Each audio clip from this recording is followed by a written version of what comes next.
Hey guys, welcome to Terrifying Tales. In this video we are going to represent you a story about the spotted tail. PAXINE has a gift. On her 12th birthday, her grandma gives her an exotic spotted cat named Tache. As soon as their eyes meet, PAXINE finds she can see and hear through Tache's eyes and ears. She thinks Tache is special, but her grandma says it's the other way around. However, when she gets thrown into the adult world of politics and murder, she finds out how special Tache is. But can he protect her? He is just a kitten after all, isn't he? The Spotted Tail is part of the Spotted series. It is appropriate for all ages. I am featuring it here on Inkit for your reading pleasure. PAXINE brushed hair out of her eyes, focusing her binoculars. She felt like a spy on a stakeout. What are they saying? Her grandma said, sitting next to her on the park bench. Her grandma spoke in a soft voice, covering her mouth with her hand. Something about not spoiling Timmy. You spent $300 on a coat. Boy, he's really mad about it, PAXINE said, speaking into the binoculars. What's she saying? She's turned away from me, but I can tell she's trying to defend herself. Now he's saying you have to be cautious about your spending. Our expenses are getting too high. How can you spend that much on a... Oh. What? Her grandma said, covering her mouth with both hands as if to hold in her laughter. Timmy's a dog. PAXINE lowered her binoculars and rolling her eyes. A huge Great Dane wearing a lime green coat trotted up to the couple. The couple stood on the other side of the park where her grandma was teaching her how to read lips while they pretended to birdwatch. Her grandma laughed. Grandma, you knew it was a dog. Cover your mouth, her grandma said behind her hand. PAXINE put her hand to her mouth. Sorry, keep forgetting. Yes, I see them here with their dog all the time. Who else can we eavesdrop on? Her grandma scanned the park with her own binoculars. The park was small, circled by 2- and 3-story older brick buildings. The trees, wide and tall, told the age of the park and the area. Their branches above provided abundant shade. In the middle of the park was a small fountain where water bubbled out of the head of a statue that looked like a winged child. Paved walks meander around the trees, with benches under the biggest trees providing the most shade. PAXINE felt like she owned the park, having met her grandma here so often. She thought her grandma was the best, and she loved spending time with H. Or even her friends thought her grandma was cool. Who else would teach her to read lips? Not her parents for sure. Such a beautiful day and no one else in the park, her grandma said with a sigh, turning her binoculars up into the trees. Her grandma wasn't like any other grandma PAXINE knew of. No frumpy dress or sweater, no knitting bag. There wasn't even a single quilt in her house. Today, her grandma was dressed in jeans and a t-shirt, just like herself, and wearing the latest high-tech walking shoes. PAXINE would bet that anyone watching them would think they were mother and daughter rather than grandma and granddaughter. There was just a hint of gray in her grandmother's hair. PAXINE smiled to herself, thinking about whenever she went out with her mom. Everyone said she looked just like her. She thought about it logically, like she learned in her logistic class at school. If she looked like her mom and her mom looked like her grandma, then she looked like her grandma. At least a younger version of her grandma. PAXINE was almost 12 with brilliant blue eyes and blonde hair and was the tallest girl in her class. Meow. A black and gray striped cat strolled by them staring at her grandma. Spider, PAXINE said. Did that cat just say? You don't say. Her grandma swung her binoculars toward the fountain. What the? She almost dropped her binoculars. A 2-foot-tall metallic spider stood by the water fountain. One of its 6 legs dipped a pink watering can into the water before tiptoeing over to a tree and watered it. What's that? It looks like a 6-legged stool, PAXINE said behind her binoculars. A rogue spider. Her grandma pulled out her cell phone. Greta, I found the waterer. Look out the window toward the fountain. Greta was her grandma's assistant. PAXINE heard Greta's name a lot, but had never met her, even though she knew her grandma's office was nearby. She had never been to her grandma's office, always meeting her in the park. Yes, you tell H. This can't happen, her grandma said in an irritated voice. If it's smart enough to find the fountain to water the trees, it's smart enough to stay within the boundaries of the office. Yes, you tell him that. Her grandma hung up, shoving the phone back into a pocket. PAXINE giggled. Is that yours? No wonder my begonias were so droopy. Yes, that's mine. Keep it under your hat. Her grandma pulled out a small box from her handbag. Oh no, PAXINE picked up her binoculars. Police. They're asking that couple about some robot in the park. There's a lady with 3 kids in the stroller. Looks like she reported it. Her grandma pointed the box at the waterer, which veered away from the fountain, where it was intending to refill the watering can, going into a bush. Okay, where were we? Her grandma said, hiding the box behind her binoculars. Dog coat. PAXINE watched a car circle the park. It was familiar looking. Not that, her grandma said as if prompting her. Oh. Then she had to remember they were pretending to birdwatch. Actually, I think that was a pigeon. Good afternoon, ladies. 2 police officers stopped in front of them. What you seeing? Robins and pigeons, PAXINE said, wondering if all policemen had to look the same. These two had identical hair and eye color. They smiled at her grandma and ignored her. "And one nuthatch," her grandma said. "No robots or anything?" Her grandma moved the box, pretending to adjust her binoculars in her lap. "I don't think so. Are we supposed to have?" She gave the policeman a wide smile that seemed to hold their gaze. The waterer tiptoed out of the bush toward the street. "No remote-controlled cars or airplanes," one officer said, shifting to look about. But her grandma almost dropped her binoculars, bumping into him. "Oops, so sorry," her grandma said with a big smile. "No, I haven't seen any remote airplanes." Her grandma looked up into the trees as if to see one. Both officers copied her. The waterer was almost to the street. "Been here long?" Both officers were now scanning the treetops. "The last hour." PAXINE noted that her grandma looked away from the waterer while it crossed the street. "Oh look, another robin," PAXINE said, pointing to help with the ruse. "Okay," the one officer said, his gaze following a robin fly up into a tree. "Thanks if you do, officer." "Officer," the woman with the stroller said, hurrying over. Her tennis shoes slapped the pavement with every step. Her dark blue sweatpants hugged her tight, making PAXINE think of a duck waddling along. A clean diaper hung over one shoulder, and a pacifier hung on a finger like a ring with a large bulbous gemstone. The woman kept looking over her shoulder at the street where the waterer crossed. "How old are your babies? They're so cute," her grandma said, almost sticking her head into the stroller. "Oh, 6 months. Her name is Bethesda." The woman pointed to one fat bald baby who had her entire hand in her mouth, and Jackie is 2 years. Jackie's mouth hung open as if she had never seen people before. "And this one I'm babysitting. Dawn is 12 months. Dawn burped and resumed chewing on a pacifier. "How precious." "You saw the robot again?" an officer said with a shift to his head as if looking around. The woman turned to point across the street, and crash. Her grandma's binoculars hit the ground and the lenses shattered. "Oh dear, look for glass. We don't want to have any cut the babies." Her grandma stooped to collect glass. Everyone followed her lead. PAXINE kept an eye on the waterer while it tiptoed up the sidewalk, half hidden by parked cars. A woman stepped out of a doorway, grabbing the waterer and disappearing inside. PAXINE giggled into her hand. So, that was where her grandma's office was. No glass in the stroller. "That's a relief," her grandma said, resuming her seat on the bench, picking over her broken binoculars. "I think those are ruined," said one officer as he turned to the woman with the stroller. "So about this robot?" "Oh yes, over there." The woman pointed across the street, at the exact spot here the waterer crossed. "I'll show you." The two officers exchanged looks, but turned and followed her. "I think that concludes our lesson for the day," her grandma said, rising from the bench as the policeman reached the street. She dumped her handful of glass and the binoculars into a nearby trash bin. "I take it that the waterer was worth more than your binoculars." She packed her binoculars into a case. "Yes, well, worth it. Getting excited about your new house?" PAXINE sighed, noting the change in subject. Her grandmother wasn't telling her everything. There always seemed to be just something missing when she did ask her grandma questions. "A house is a house," she said with a shrug, wondering if the waterer was something top secret. "Moving's never fun. Your mom's looking forward to it. She really likes the new house. I don't can. Why we have to move. There wasn't anything wrong with the old place, and my new bedroom is smaller than the old one. Sometimes you gotta change shoes," her grandma said with a smile. PAXINE thought her grandma looked sad despite the smile, but didn't say anything about it. She already knew why. It wasn't about the broken binoculars either. Her grandma's cat had died.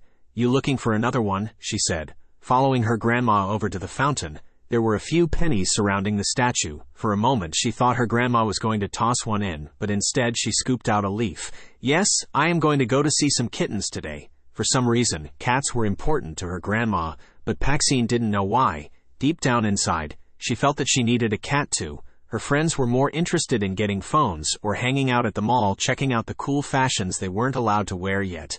And she just wanted a cat. She didn't tell anyone. "Can I come with?" "Why?" "Oh, you," she said, sounding hopeful. "Maybe another time. I have a tight schedule," her grandma said with an apologetic smile. "Police are leaving." She watched the police car circle the park. "I'm sure that lady has been labeled a cook who spends too much time with children." PAXINE laughed, thinking it sort of applied to her grandma who spent a lot of time with her.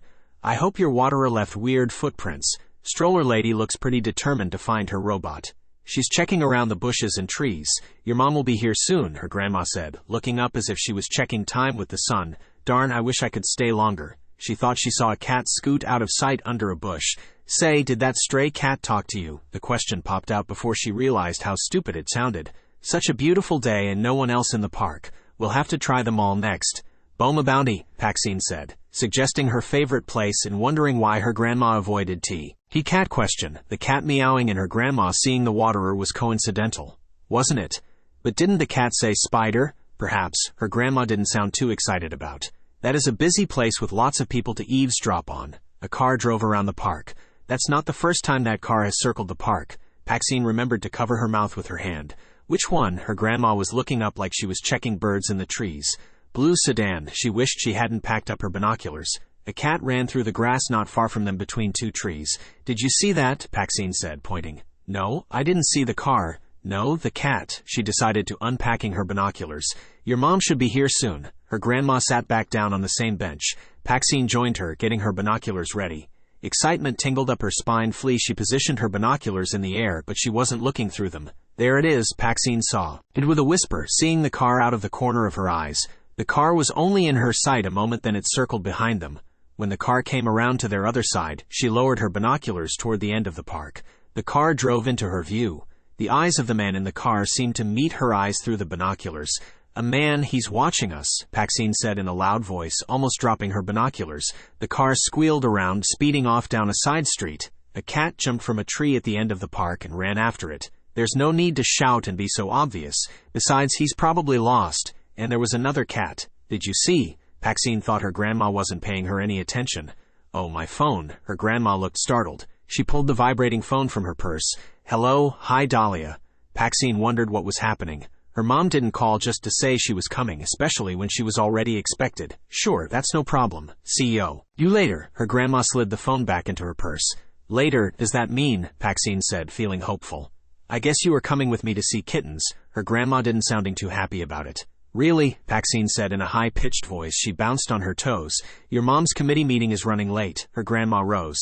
I love kittens. Can I get one? PAXINE crossed her fingers and hoped. Her grandma laughed, walking over to an empty cement slab off to one side of the park. She tossed out her cube.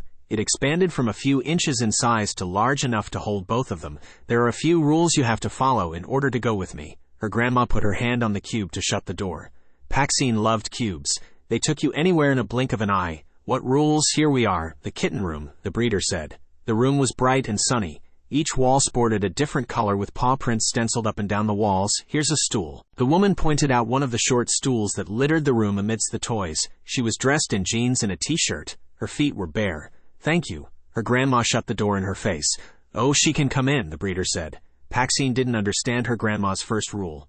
She wasn't to go into the room with the kittens. At least the door was a screen door which allowed her to see into the room. Her grandma chose a bright yellow stool, ignoring the breeder. Her handbag emitted 2 low beeps, causing 6 kittens to turn in unison and converge upon the bag. PAXINE thought with regret that they would be leaving now. Her grandma always responded to her phone. One kitten climbed halfway up her grandma's leg. Good think I wore the right clothes. Her grandma surprised her by ignoring the phone. Oh, he's so cute. PAXINE wished she was in the room. She, the breeder said. That's a girl. There are 3 boys and 3 girls. 2 kittens tumbled over her grandma's shoe, rolling into a tangle of legs and tails. Her grandma watched them with a serious face. PAXINE wanted to ooh and ah. How could her grandma be so serious? Why, a normal person might have clapped in delight or joy, or perhaps giggled or laughed at the kittens' antics, not staring seriously at them as if there was something wrong with them. What could be wrong with kittens? Crinkle. 6 sets of ears turned toward her grandma, who let go a wad of paper with a flick of her finger. It skipped across the floor. 6 tails scampered in pursuit. 2 kittens tripped over a ball, then chased it as it careened across the room. Another abandoned the chase, scampering back to her grandma. Her grandma's handbag beeped twice again, and the kitten pounced. Rosettes, warm and brown outlined in black, covered the main body of the kitten. Black stripes marked the legs.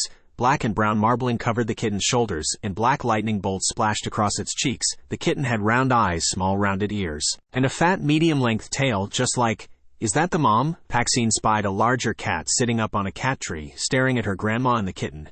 Yes, that is the mother, Emma. She's called a queen. Her grandma rescued her handbag by picking up the kitten. Emma, who seemed aloof, flinched when PAXINE's grandma handled the kitten, but seemed to disguise her concern with a stretch and a yawn.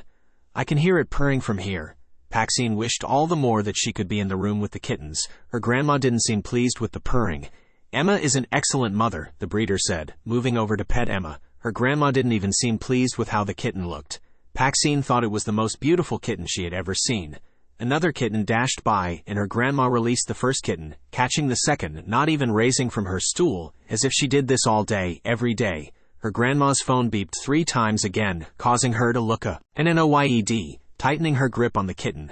Mew. Sorry little boy. Her grandma loosened her grip. He has a smiley face pattern on his side. PAXINE pointed, but realized no one was looking her way. Yes. Her grandma showed no amusement. In fact, her grandma wasn't really showing any emotion other than an occasional frown. Kittens are handled daily. That little guy is the most easygoing of the group. What sort of personality are you looking for? The breeder said. Her grandma didn't answer. What was her grandma looking for? The kitten with the paper wad dashed past, and her grandma again dropped, grabbed, and exchanged kittens in one fluid motion. Growl. He's not going to give up that paper wad. PAXINE laughed. Her grandma checked his ears, and the kitten mistook her action, growling and swatting at her hand. PAXINE wondered why the kitten wasn't squirming to free himself. Whack. The kitten's tail smacked her grandma's arm. She released him back onto the floor, but shish. He smiled. Well, the breeder's voice startled her. PAXINE noted some nervousness in the woman's voice. Or was it more like a worried mother like the queen? Her grandma let out a sigh as if disappointed in the litter of kittens. Emma T. Gold is my best queen. All her previous litters have been quite successful. The breeder turned back to Emma, scratching her behind the ears. Although my stud is a supreme grand champion. There was a hint of pride in her voice. Her grandma didn't sound impressed. The kitten with the paper wad gained the top of a stool, lashing his tail and slapping his paws at 2 littermates who were pursuing him. There is something wrong with that one's tail. Her grandma was watching it closely. Normal defensive behavior. The breeder wrung her hands together. Is this the only litter you have? Her grandma stood. Her slender body seemed to tower over the shorter, round form of the breeder. Was she trying to intimidate the breeder? I am expecting more. Next month. A couple of weeks, actually. The breeder looked even more nervous. No, I need one in training now. Her grandma moved over to the door. Training? These are some of my best kittens. One of these won't do. The breeder stared at the kittens as if trying to figure out what was wrong with them. PAXINE couldn't tell what was wrong with them either. Why was her grandma so fussy? PAXINE, her grandma said in a quiet but forceful voice.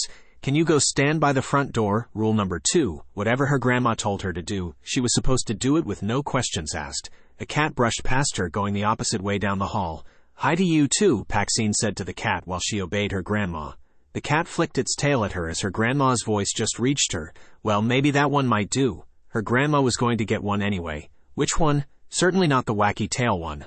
Although PAXINE thought he would be the most fun, maybe for her, but not her GR. And MA, why couldn't she have one? She had to peek to see which one. Her grandma's dramatic sigh reached her when she was halfway back down the hall. Negotiation time, PAXINE thought. Her grandma was now going to look over that kitten, as if expecting to find a 5th leg or a 3rd ear, to reduce the price. Her grandma was good at negotiations.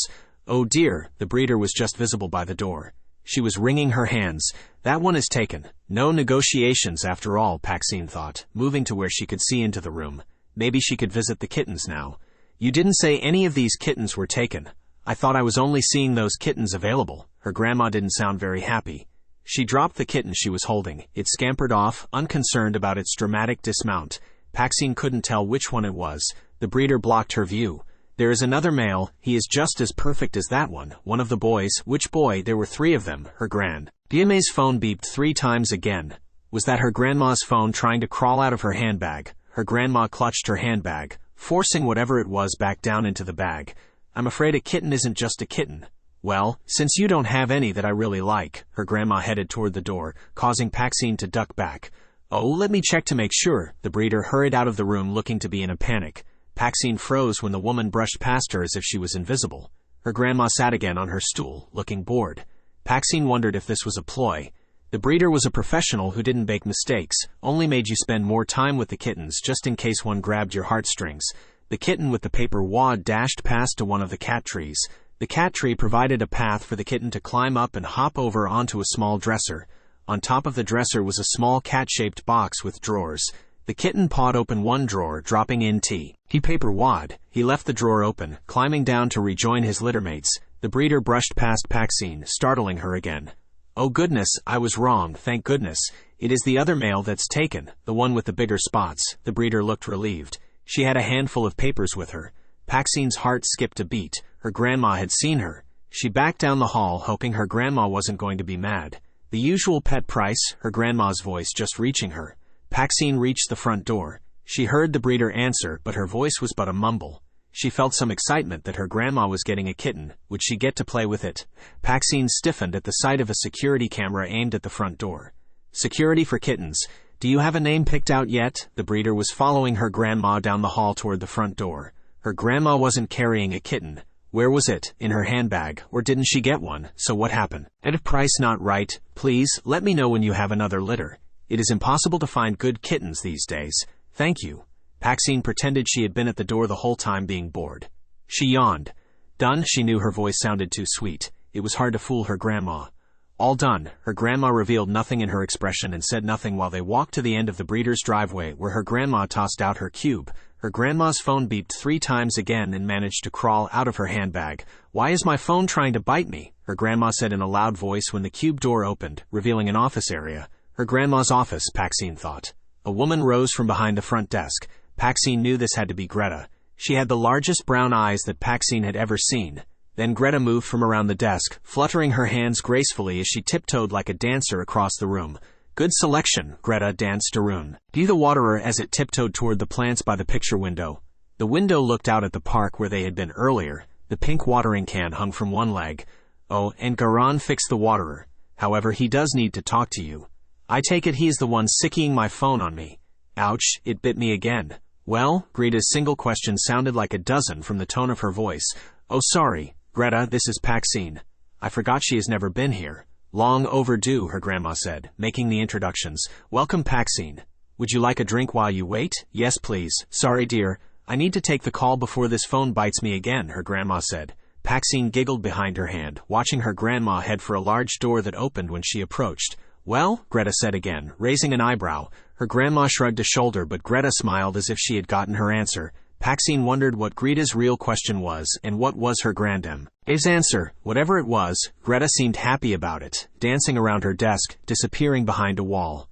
PAXINE wondered, while she checked out the waiting room, if she would ever break into this adult secret language. There were chairs, a sofa, and a coffee table near the windows. Paintings of trees covered the walls, which were a pale green. There were no magazines. She had the feeling few people ever used this area. There were 4 security cameras, each on different walls. She could tell they were fake to fool people. But knowing her grandma, that meant there were other cameras, but they were in disguise. So where were they? The waterer whisked out a leg with a duster as it passed the coffee table. The duster, held just at the right level, dusted the table as the waterer aimed toward the nearest plant. PAXINE wondered, while she watched it, if the waterer had a camera. It tipped the can. No water came out. I don't think the waterer is fixed, PAXINE said to no one while the waterer continued. And to water the plant for the allotted time. Maybe it's invisible water. She laughed. The waterer moved toward the next plant, crossing into a patch of sunshine. It stopped, tilting its flat top toward the light. There was a square patch of blue glass in the middle of its top. A solar panel. So time for recharging, huh? Here you go, Greta said, coming in. She set down a glass on the coffee table and dancing away. Thanks, PAXINE said. But Greta had already disappeared. She expected the drink to be iced tea since she was with her grandma, but her first sip revealed it was soda, and her favorite kind. She decided she was going to like Greta.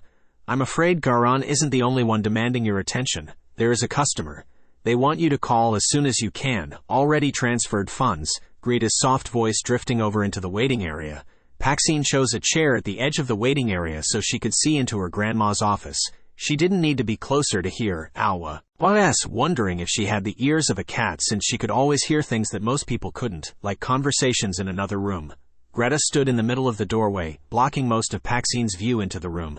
Have I worked with this customer before? Her grandma said. No, but the person comes with a recommendation. You'll want to work with her. I'll get some tea. You sound like you need some. When did customers start demanding my services rather than asking? Her grandma's voice contained some irritation. Her grandma's door closed when Greta left, but just before it closed all the way. Come on in, PAXINE, her grandma said. The door clicked shut, but opened when PAXINE neared it. She figured there was some mechanism of control. The door closed behind her. The silence of the office overwhelmed her. Her grandma sat at a glass desk near the windows. Light sneaked around the pale blue shades and reflected off the desk. The middle of the room housed 2 sofas facing each other with a coffee table in the middle. In a far corner was a nook with a television, lounge chair, and an end table. All the furniture was in neutral tan.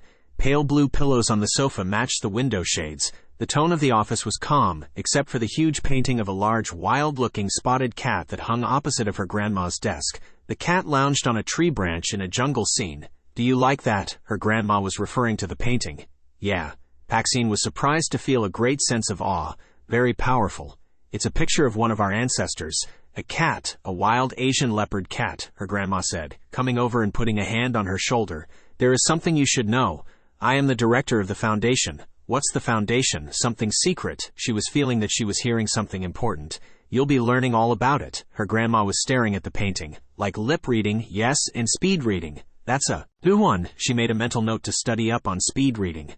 "The foundation isn't a business you'll find in the phone book or on the internet. And if you need to know about the foundation, then the foundation knows about you." "Wow, really secret." "Behind every great man is a woman," her grandma said in a serious tone. "And behind that woman is the foundation. So something my dad isn't going to know about. He knows, but he calls it a wife." Her grandma still sounded serious. PAXINE wanted to laugh, but she didn't. "That darn phone," her grandma growled. Her cell phone was crawling across her desk toward the edge. "Call Garan," her grandma said to the phone. The phone sat up, beeping as it dialed. "So what good is an emergency when you don't respond?" said a man's cranky voice when the call connected. "Garan, just what is this emergency? You could have talked with Greta. She doesn't have the phone now, does she? Or did she? And you were out all day? No, it's almost lunchtime and you were only scheduled to see kittens this morning. So, find one. You've been beeping me all morning. Was this just a test or a real emergency?" Her grandma looked annoyed. "I gotta test it sometime." "Well, you could warn me." "What good would that do? You ignored the phone. Then you talked to Greta. So you too good for me, hey? I gotta talk to the help?" He burst out laughing. "Boy, Greta's gonna like that. She's help now." Garan laughed again, ending the call. PAXINE laughed, thinking he was funny, but cut short her laughter when her grandma shook her head. "Greta's the best assistant I've ever had. You just think she's a cheerful front desk receptionist, but she is not. She manages the most difficult person in the world, me." PAXINE didn't think her grandma was difficult, maybe peculiar. "Greta is brilliant, observant, and the most dangerous woman in the office. You can't get anything by her." A clink of a spoon behind them announced Greta's presence. "I can read minds too," Greta said with a wink, setting down a tea tray on the desk and dancing out of the office. PAXINE laughed, thinking she really liked Greta. "I need some tea." Her grandma returned to her desk. PAXINE sipped her soda, checking out the sofas. Both were soft and comfortable. "I have a report to read, and then we can go to lunch," her grandma said after a long sip of tea. "Okay." PAXINE stared at the cat picture. She felt like the eyes were following her. The sound of her grandma flipping fast through a folder changed her focus. She wondered if she was really reading that fast. Speed reading. She would have to check with her teacher at school or the online library. At least that sounded easier to learn than another language. Thanks to her grandma, she knew Spanish and Portuguese. Whenever her dad traveled somewhere new, she and her mom got to go along. Now she loved it when they traveled to hotels where the maids spoke Spanish. She could speak back to them or listen and on their conversations. Even though the traveling interrupted her schooling, she was still a grade ahead. She inherited her mom's looks, but her dad's intelligence. It wasn't that her mom wasn't super smart, she was, but her dad was brilliant. He was the best lawyer in the world as far as she was concerned. The Child Protection Act, what garbage. Her grandma drew in a deep breath as if calming herself. "Greta." PAXINE didn't notice her grandma push any buttons. "Yes?" Greta's voice came out of her grandma's desk phone. "Did the customer state what they wanted?" "Nope. They said to call them as soon as possible." "Get them on the phone," her grandma said, tapping a finger on the desk. PAXINE wondered if Greta had the customer on speed dial. It seemed only a few moments before. "Here you go," Greta said, buzzing the call through. "Good morning. I have your folder and I don't know what you want done with it." "I thought it was obvious," the woman on the other end said. "I nave. Or assume, do you want me to champion for or against?" "Against, of course," the woman said. "Just making sure. You will make sure this goes away." There was now a nervous edge to the woman's voice. "Of course." Her grandma's voice sounded confident. "Thank you." The call ended. The quiet of the office settled heavily on PAXINE's ears. The door opened, sounding loud, and the waterer tiptoed in and over to a pot of begonias that looked a little wilted. No water poured out of the watering can. "I don't think the waterer is totally fixed," PAXINE said in a quiet voice. "No water. I noticed it in the other room when it watered or tried to water those plants." Her grandma nodded but seemed more interested in frowning at the folder on her desk. Not something nice. She wondered what could make her grandma frown like that. Horribly not nice. Sometimes the government introduces legislation that should never be even thought of. Her grandma stood abruptly, grabbing her handbag and cell phone. "Let's go do lunch." PAXINE chugged her remaining soda. The only thing better than sitting with her grandma in the park learning to read lips was having lunch. Her grandma let her order whatever she wanted. "We're heading for lunch, Greta," her grandma said when they passed Greta's desk. Greta raised a hand to stop her. "Wait one moment," Greta was speaking into the phone. PAXINE saw she put the caller on hold. "The breeder. Are you free later today?" Her grandma returned 2 quick nods. Greta returned to her phone call. "Yes, Mrs. Pondoli is available." 2 p.m. Her grandma nodded again. "Why yes, she can make that time, thank you, bye." Greta hung up the phone. "The water is still broke," her grandma said while tapping on her phone to add the appointment. "It doesn't get water. Unless it's using invisible water." "I thought that too," PAXINE said with a laugh. "I'll call Garan." "Did you call him?" Greta said. "Yes, and can you get me a new phone, one that doesn't bite the wood?" PAXINE stared at all the plants. It was almost impossible to see the restaurant, one of my favorite restaurants. "Are those real trees? And are you sure there's a restaurant in here?" PAXINE thought she saw a pair of eyes blink at her from behind a branch. A smiling hostess appeared between 2 plants. "Good afternoon." "2, yes. Can we have that corner over there?" Her grandma pointed to what looked like a wall of leaves. "Certainly." The hostess led the way between the 2 plants from where she had come. Beyond the plants was the restaurant. The corner table, half hidden by a full-size tree on one side, 2 walls, and a narrow opening surrounded by potted plants, was quiet and private. "I see no reading lips in here," PAXINE said. Her grandma chuckled. "You have that right." Her grandma raised 2 fingers. PAXINE figured she was informing the waiter, and her suspicion was confirmed when the waiter brought a teapot and 2 cups. "You've had sod. But today, if your mom gets you back all hyped on sugar, it might be a while before she lets us visit again. But I like sugar in my tea. Not as much as there is in that soda. Excuse me a moment, I have a few calls to make, and I don't want my ear bitten off." Her grandma inserted an earpiece and dialed her cell phone. PAXINE laughed, checking out the menu.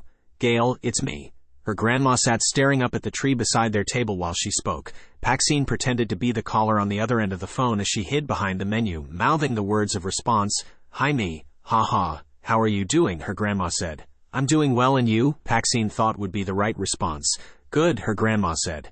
PAXINE smiled that she seemed to be following the conversation.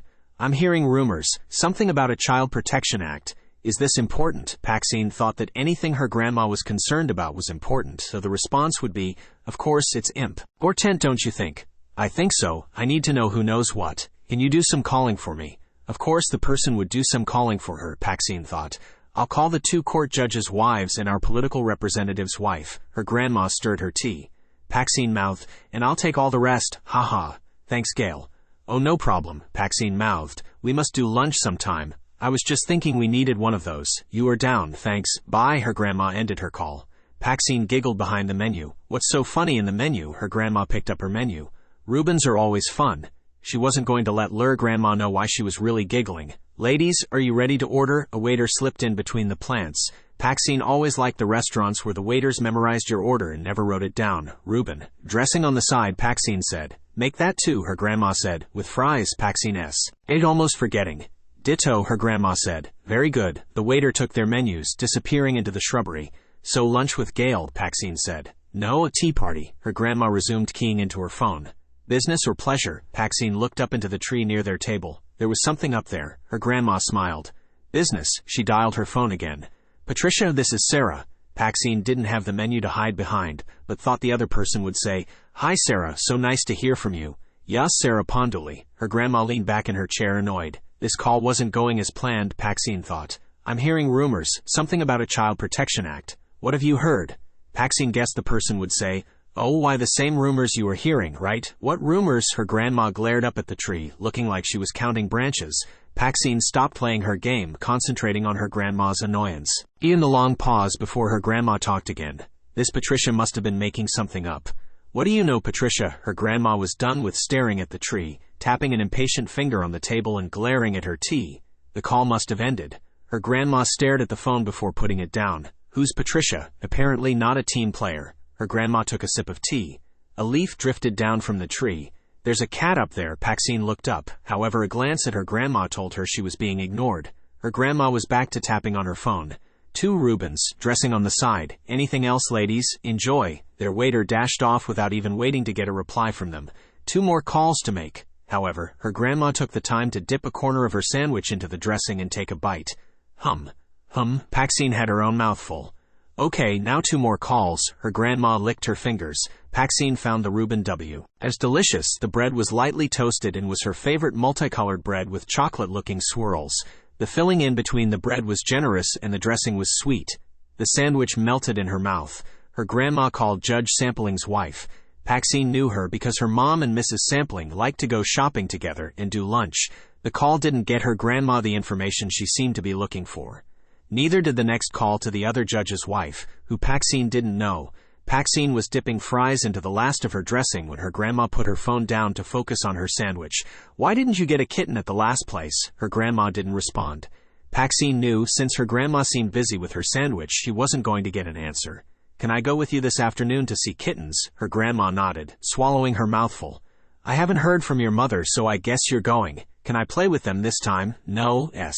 Ori, same rules apply, and no asking why. Her grandma took another bite as if ending the conversation. However, PAXINE couldn't resist asking. Why? This breeder doesn't call me often, but she always has good kittens. They were standing in front of the breeder's front door. It was exactly 2 p.m. Her grandma pressed the doorbell.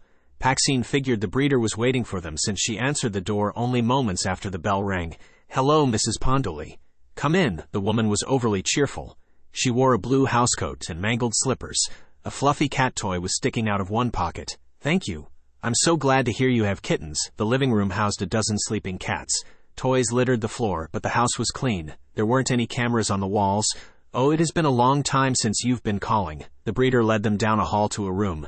This room also had a screen door that PAXINE could see through. She followed her grandma's rule in Santa. Get outside. The breeder didn't seem to notice, or was politely keeping silent.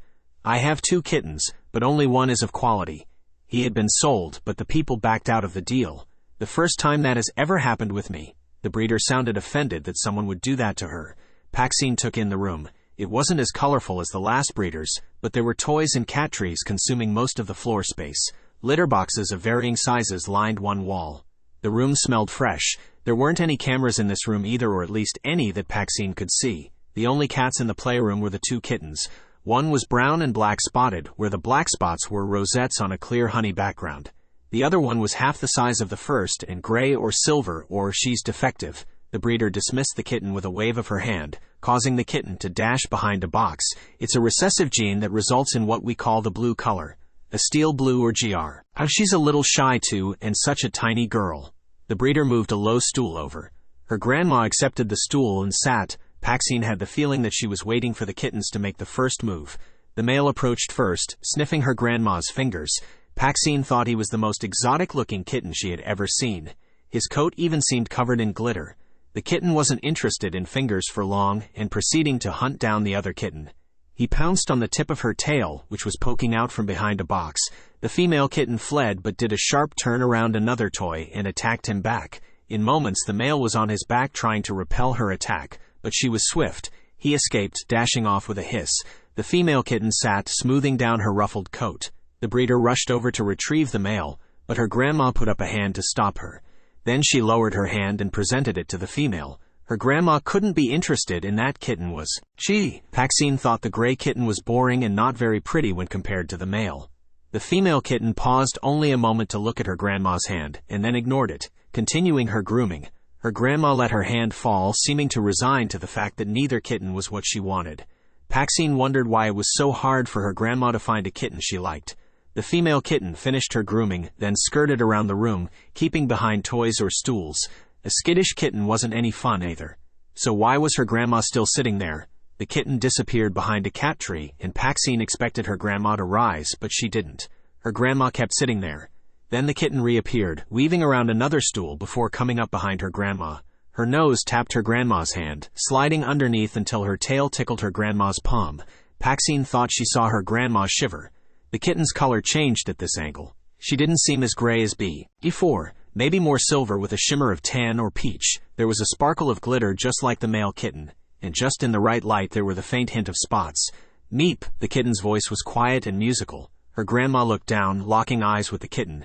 Tinder, her grandma's voice sounded different, calm, peaceful. The tail tickled her grandma's palm again. I'll take this one. What? She really isn't a quality animal. I assure you, the breeder's voice sounded loud and rough compared to her grandma's now calm voice. Yes, I can see that. Very shy. However, I'm just looking for a cheap pet. Her grandma kept her eyes on the kitten. A cheap pet? That didn't sound like her grandma. Or was her grandma using that to start her negotiation for a low price? I really can give you a good deal on the male. He was actually the best of the litter and is show quality. The breeder seemed set on selling the male to her grandma. Yes, he is gorgeous. Way too nice for what I need at the moment. Her grandma ran her hand down Tinder's coat. From where she stood, PAXINE thought it looked thick and soft. Oh, yes. The breeder seemed hesitant. Thought PAXINE, what do you do when the one and only powerful Mrs. Ponduli wants a defective kitten? I never reveal where I purchase my kittens. Her grandma seemed to be reading the emotions crossing the breeder's brow. Oh yes, she isn't really quality. Pet price? Goodness, no, hardly. Half that. She isn't. I mean, you can't, because of her coloring, you see. The breeder wasn't making any sense. I see. Then the price is acceptable. Her grandma pulled out a cash card from her handbag. The breeder scanned the card with a small device hanging from a chain around her neck and entered the amount. A receipt printed out, and the breeder handed it over. Her grandma opened her handbag, but instead of putting in the receipt, she knelt, putting her handbag on the floor. Tinder, her grandpa said as if calling the kitten. Tinder approached the handbag, peered inside, and then hopped in. Her grandma closed her handbag to the surprise of both PAXINE and the breeder. Thank you. Her grandma looked amused at the breeder's look of confusion. Ready, PAXINE? Her grandma joined her in the hall. They headed toward the front door. The cats in the front room were still sleeping.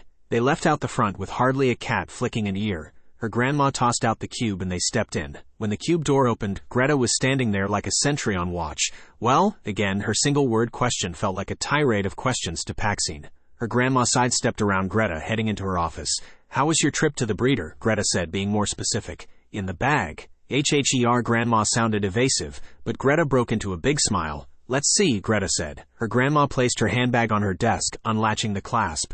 Oh, Greta seemed surprised. How many people put kittens in their handbag? PAXINE thought. She's gray. Greta's surprise wasn't because of the kitten's presence, but her color. Defective. Her grandma smiled big. Her eyes glowed and seemed bluer. PAXINE wondered if that was how she would feel if she got a cat. Now she wanted one more than ever. I see, defective to the point of perfection. I will have the facilities made ready and call the trainer. Greta danced over to the door. Her name is Tinder, her grandma said. Excellent. Welcome, Tinder. Greta danced out of the door. Why did you name her Tinder? PAXINE gave Tinder a quick pet. She found Tinder's coat to be ultra silky soft. That's her name. She told me. She told you, but how did she know her own name? You'll learn. Her grandma sat at her desk. When? PAXINE knew she was sounding impatient. In time. PAXINE flopped onto the sofa. She hated waiting. Can I at least play with this kitten, if she wants to play? Her grandma placed her handbag on the floor. Tinder's head popped up. Hi, Tinder. PAXINE wiggled her fingers at her. Tinder ran, hiding under the desk. The desk is glass, silly. I can see you. PAXINE laughed. Tinder dashed under the nearest sofa. Great, so it doesn't look like we're gonna play. She rolled her eyes and leaned back onto the sofa. Kittens were supposed to be fun, and this one was anything but. She thought she would be better off playing with the waterer. The trainer will come later this afternoon. Greta appeared to set down food and water bowls before dancing out again. Thank you, Greta. Her grandma was sorting through papers on her desk. So what did one do with a kitten like this? PAXINE thought. She sat up when the kitten dashed from under one sofa to the next like a gray shadow. Her grandma rustled a paper, and the kitten dashed from the sofa to the end table by the TV, around the chair, and over to the food bowl. Crunch. Grandma's food is always good, PAXINE thought, giggling. Whoosh. The gray shadow followed the wall to the windows and up. The curtains rippled as Tinder made her way along them, until a bird flew by and she froze. Another bird flew by before PAXINE realized that Tinder was already in the last window, moving without a sound. I guess invisible can be good, PAXINE said, thinking aloud. My thoughts exactly. Her grandma's voice startled her. She was also watching Tinder. She is very different from your last one. PAXINE shifted in her seat to keep Tinder in sight. Each one is unique. A flash of gray dropped from the windowsill and moved under her grandma's desk. Then she disappeared. Where did she go? Cats can't really become invisible. PAXINE tried to see through the desk. Her grandma smiled, almost laughing aloud. She's in my lap. Oh, she felt some disappointed that any entertainment from Tinder was over. I just got an email from your mom. She'll be here in an hour or so. When the trainer comes, I want you to sit and watch. No questions and no talking. Her grandma was staring at her screen, and no asking why. PAXINE leaned back into the sofa. Exactly. You will know why soon enough. PAXINE didn't know that cats needed training. Her friend Mia had a cat, and the only training her cat seemed to need was litter box training, and someone told her that cats litter box trained themselves. So what training did her grandma's kitten need? Making tea. She almost laughed aloud. The desk phone buzzed. The trainer is here, Greta said. Bring her in and inform Garan, please. Thank you. The door opened and a slender, dark woman entered. She carried a large leather bag and wore jeans, a short-sleeved shirt, and clogs. This is Paxine, my granddaughter. She is observing today. Her grandma rose from her desk while holding Tinder in her arms. The trainer nodded, sitting on the sofa. Her grandma sat beside the trainer, loosening her grip on Tinder. The kitten dashed off, but her grandma didn't seem concerned. The trainer tipped over her leather bag and toys spilled out. Both her grandma and the trainer moved the toys around their feet and then ignored them. Training can't be forced, her grandma spoke in a quiet voice, but to her and not the trainer. The trainer seemed quite content to remain silent. A gray paw flashed out from under the sofa on which her grandma and the trainer sat, but her grandma seemed to know where the paw was, even though it was out of her sight, and picked up the toy and moved it to one side. Then she waved her hand. The trainer did the same. Paxine didn't see what waving hands were training Tinder to do. None of them spoke any commands, and all Tinder was doing was staying under the sofa, moving along the edge as if avoiding the hand waving or maybe following the hand waving. Either way, it all looked the same to her. Buzz. Sorry to bother. Dahlia is here, and Mrs. Huntsborough. Thank you. We will be right out. Her grandma helped the trainer pack up her toys. Then, KU for being good, Paxine. Make sure you do your speed reading homework. Yes, Grandma. Hi, Mom, Paxine said, exiting her grandma's office.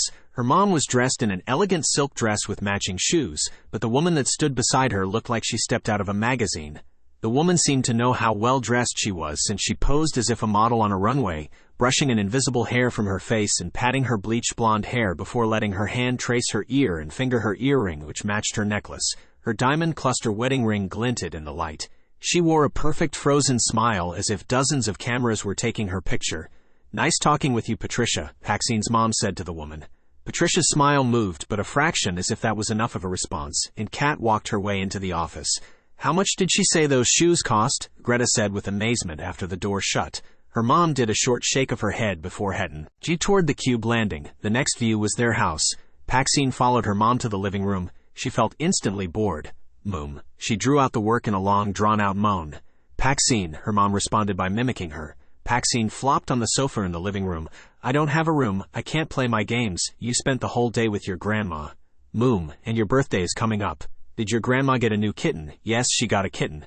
So if I'm good I can get a room for my birthday? No, but it would make me happier if you're good, her mom laughed. I'm sure you'll get a whole bunch of new games and toys and clothes. Yeah, but I can't play any of the games. She let her exasperation show through. Ah, the problems of being rich and famous, her mom said in answer. Ha ha. Paxine punched the sofa cushion. It was soft and her hand hardly felt it. Rich and famous, my foot, she thought. The whole problem was that her dad was an internati, a lawyer and politician. For some reason, because he was good at his job, he needed extra security. Extra security meant mechanical deactivators were everywhere throughout their house. Deactivators prevented electronic devices from working, which meant her games didn't work. A room, however, was a special room that allowed you to use any electronic device within its confines. Can I go to Dad's office? She knew there was a permanent room there. Her mom didn't hear, having already left the living room. Mom? Paxine punched the cushion again. It was weeks before her birthday. Mom? She followed her mom into the kitchen. Can I at least go to school tomorrow? I thought you were ahead in your homework. Since she was homeschooled, she usually only went to class for exams or getting new books. I am, but I have to invite everyone to my birthday party. You can send out invitations. Her mom started setting the table for dinner. No one sends invitations out anymore. You ask them in person and get a response right then and there. Paxine thought her mother, out of anyone, would know the current etiquette of parties. So how many are you asking? The whole class, and we're going to do a whole day of virtual reality games, Paxine said, feeling cantankerous. UHA. And how many is that? Her mom could tell she was just being ornery. Alice, Polly, Marcus, and Mia. The usual, Paxine said. For a minute there I thought I needed a layer cake for each year. 12-layer cake just to feed them all. That would be okay. Chocolate, right? She licked her lips. Her mom laughed.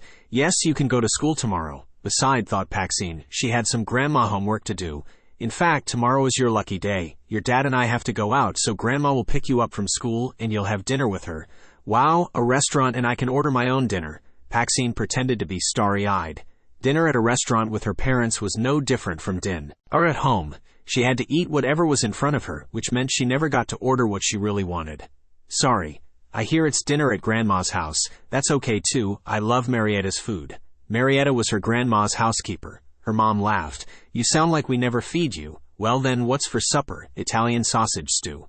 You've had it before. Yeah, that's good. When's supper? An hour. A whole hour. I'll starve by then. PAXINE pretended she was already getting weak. Well, while you're starving, get your school stuff together so we're not running around in the morning. Security escorts don't like to wait. Her dad's extra security meant she was escorted to school, just as her mom was escorted wherever she went. Neither of them liked being escorted, but they didn't have a choice. Mom, where's my school bag? PAXINE ran through the kitchen the next morning. On the counter. Where's my? In the living room. The security escort wasn't looking happy. PAXINE had her school bag ready to go before breakfast, but she had emptied out a couple of books to make sure her finished homework was there, and somehow the books ended up everywhere but in the kitchen where she unpacked them. PAXINE. Now her mom wasn't sounding happy. You're going to be late, and I have movers coming at any moment to start packing. Almost ready. There, PAXINE zipped shut her backpack and headed toward the door. Get going. See you tonight. Her mom stood there as if expecting something. No time for a hug, Mom. Gesh. Later. PAXINE rolled her eyes. She was getting too old for hugs. The escort opened a closet door which held his cube. In private homes, closets served as cube landings. The cube dinged its departure and dinged its arrival in the school parking lot. PAXINE rushed out without a word. The first bell to get to class was ringing. No running in the hall. PAXINE spun around. Marcus, a short, heavy boy with a brown crew-cut hair and dark eyes, laughed at her. His glasses jiggled. You scared me, she said. Yep, you're late. Coming to school finally. He fell into step with her. My birthday's coming up. Can you come? A girl's birthday party, he said, looking disgusted.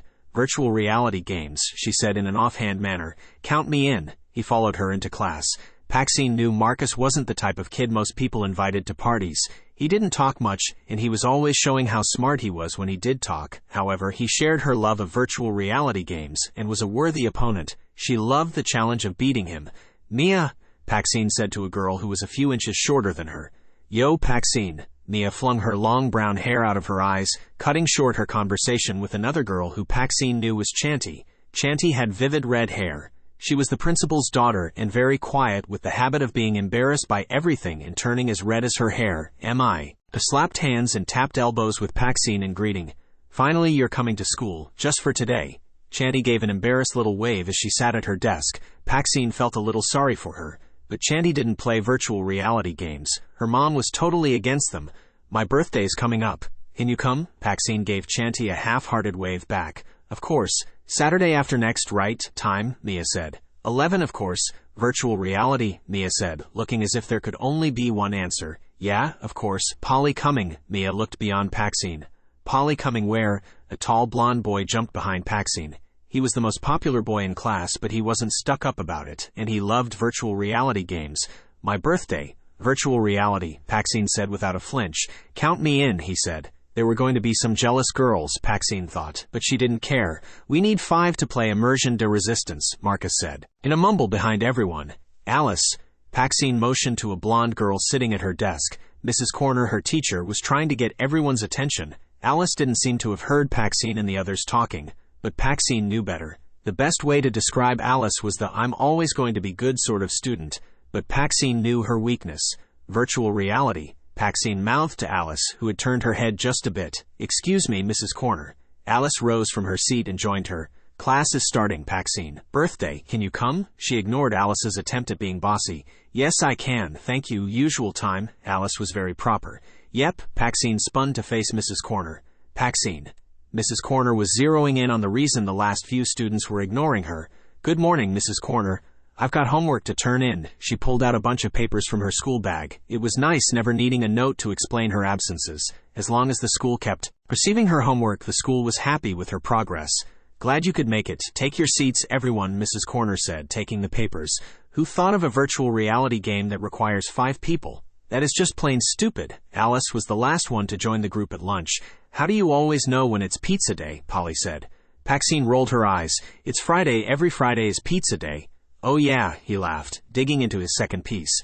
Marcus sat hunched on her left. He usually ate alone, but PAXINE always sat by him when she was there, and Polly, Alice, and Mia always sat by her. Mia sat on her right. Polly and Alice sat across from them. Alice brought her lunch as usual, but today she was eating pizza. Her pink and blue flowered lunch bag sat ignored by her. You know your mom's going to know you ate pizza.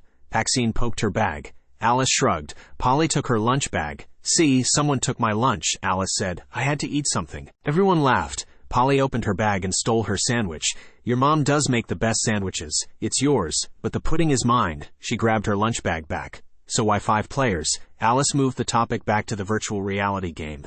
The inventor had 4 best friends, so he geared the game to include them, PAXINE said. But you can't even play the game unless there are 5 people.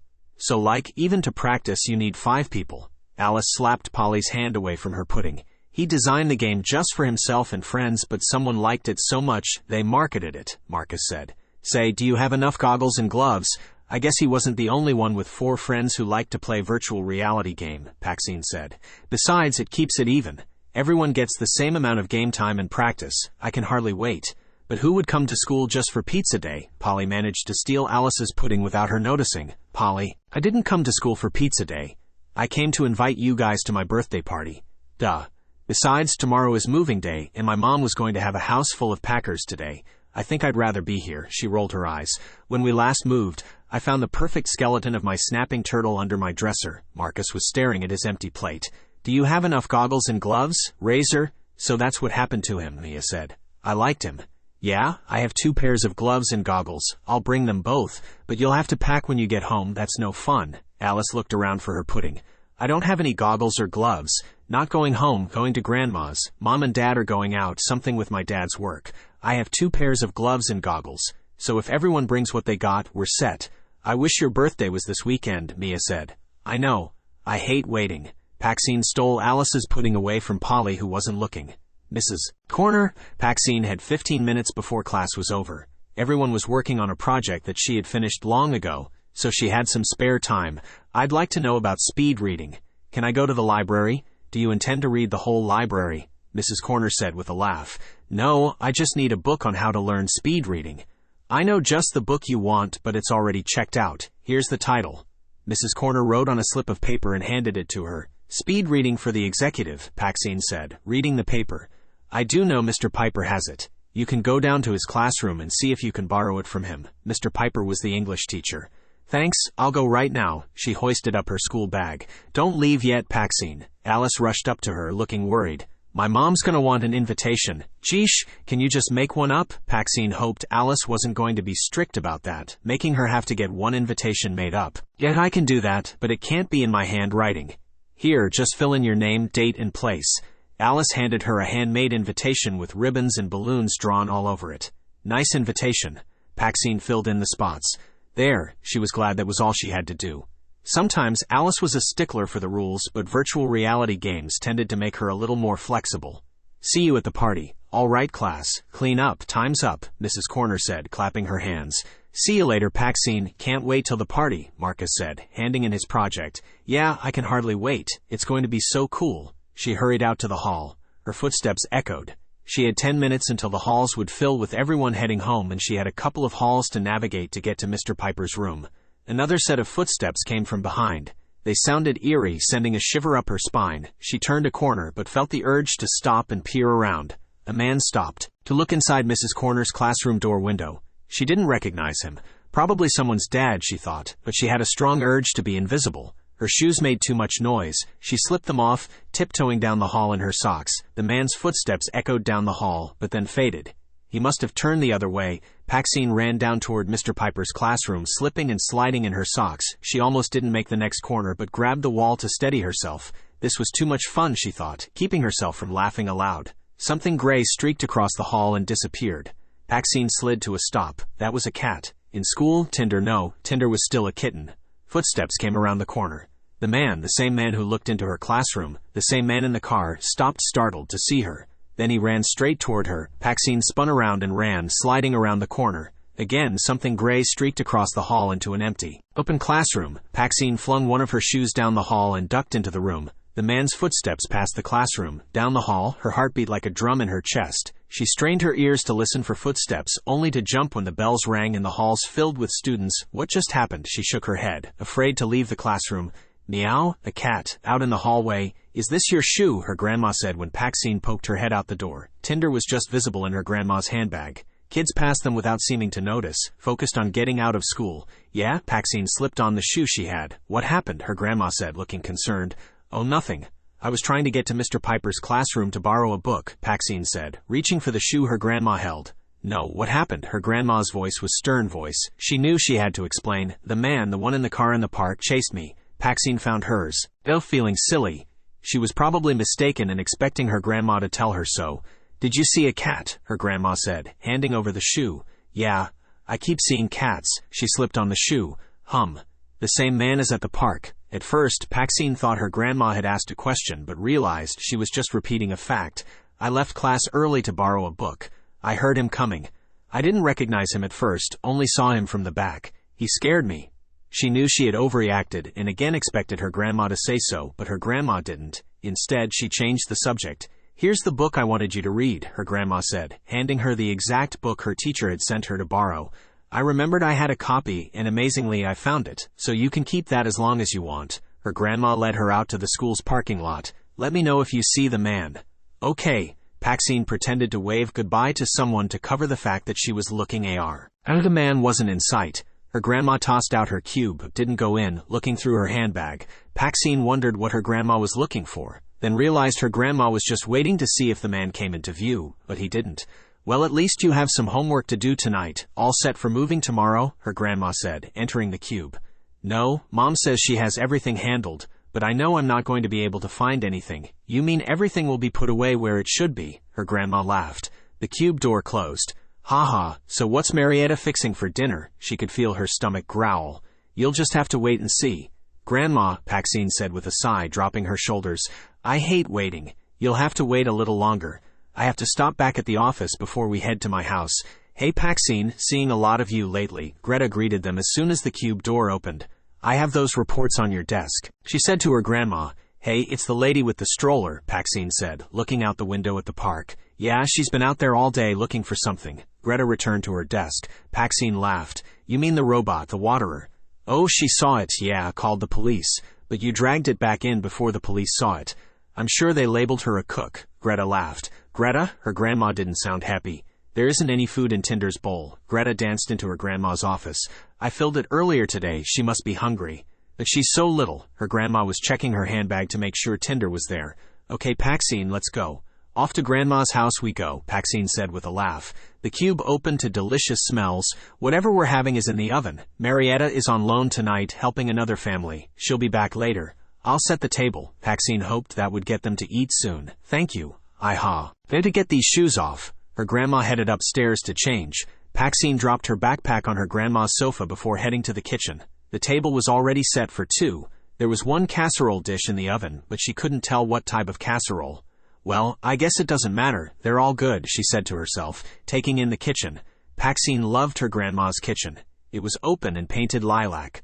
Light oak cabinets lined two walls, and a large island separated the kitchen from the dining room. The dining room walls were orange, or tan. Oh yeah, she remembered, it was melon.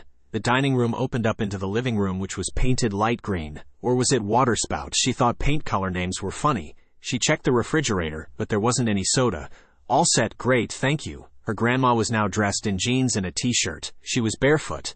Nope, Marietta was ahead of me. What the Tinder's food bowl is empty. Did you empty it? Her grandma looked concerned. No, why would I? I filled it before I left this morning. Her grandma seemed bothered. She opened a cabinet containing cat food. Have you seen her, Tinder? No, there's your handbag, but she's not in it. A timer dinged on the oven. Here, can you fill the bowl? I'll get our dinner. Her grandma grabbing two hot pads from a drawer.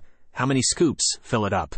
She is a growing kitten. Her grandma put the dish on the table, taking the lid off. Steaming cozy dough. Cozy dough. PAXINE sniffed the spicy steam. With rice and beans, her grandma said. Smells awesome. How many scoops? Her grandma said, mimicking her. PAXINE laughed, holding her plate. Fill it up, I'm a growing girl. Her grandma laughed, dishing out two big helpings of casserole onto her plate, then filling her own plate. PAXINE slowly ate the casserole. There was just the right spiciness to it. PAXINE ate two more small helpings. I'm stuffed. I was hoping for leftovers, her grandma moaned while looking at the almost empty casserole dish. What's for dessert? Dessert? You just ate half my casserole. Her grandma pretended to be upset. She rose, opening a cabinet and pulling out a single can of PAXINE's favorite soda. Will this do? Thanks, Grandma. Perfect. Just don't tell your mom. The front door opened.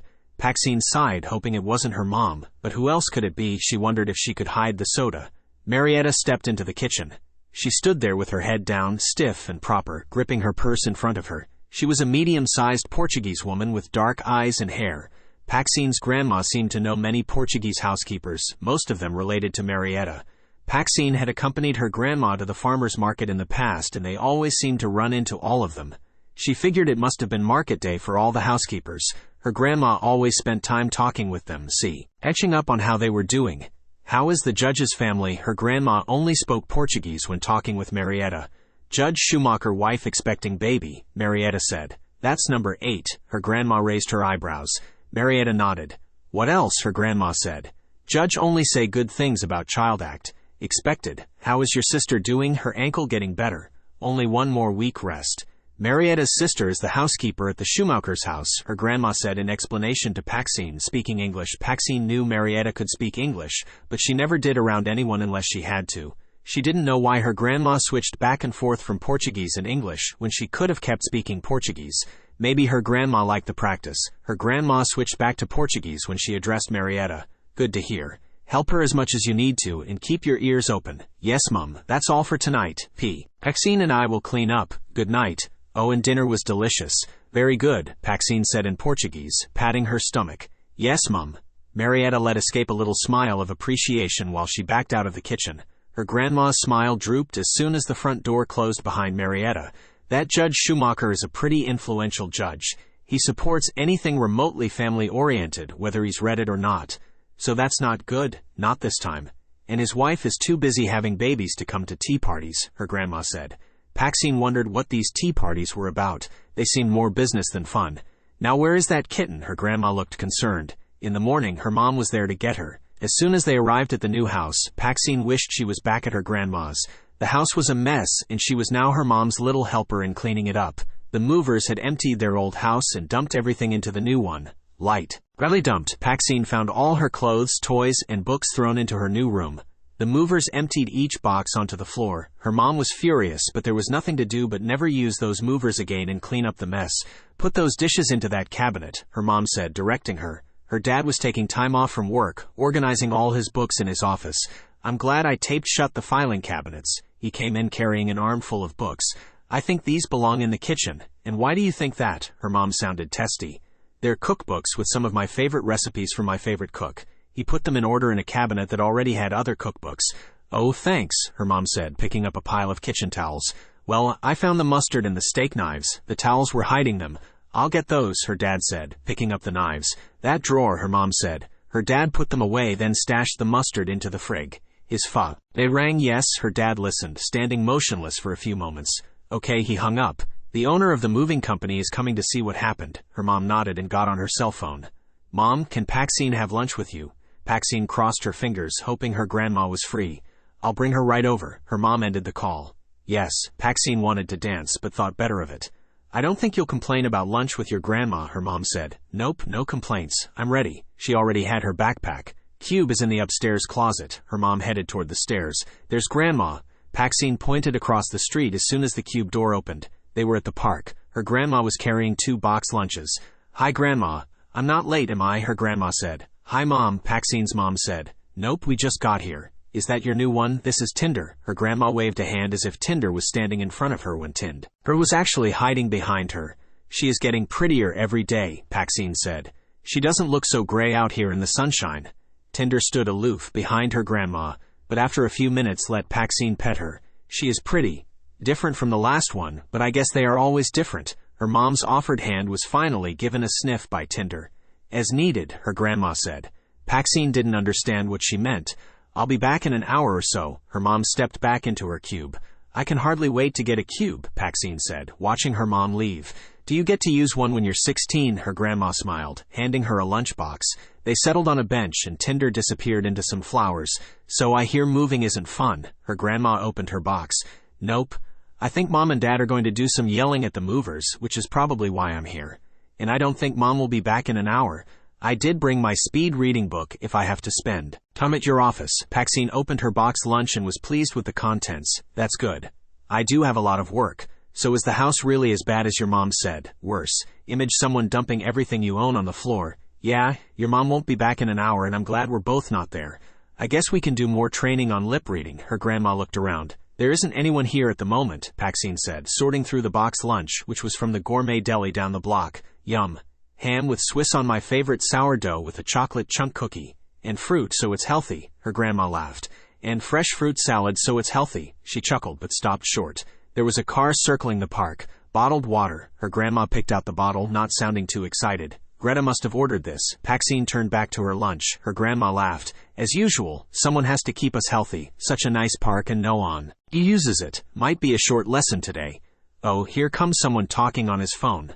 PAXINE pulled out her binoculars. Yo is toy and e-park what? She puzzled over his words. Then she laughed. He's speaking Spanish.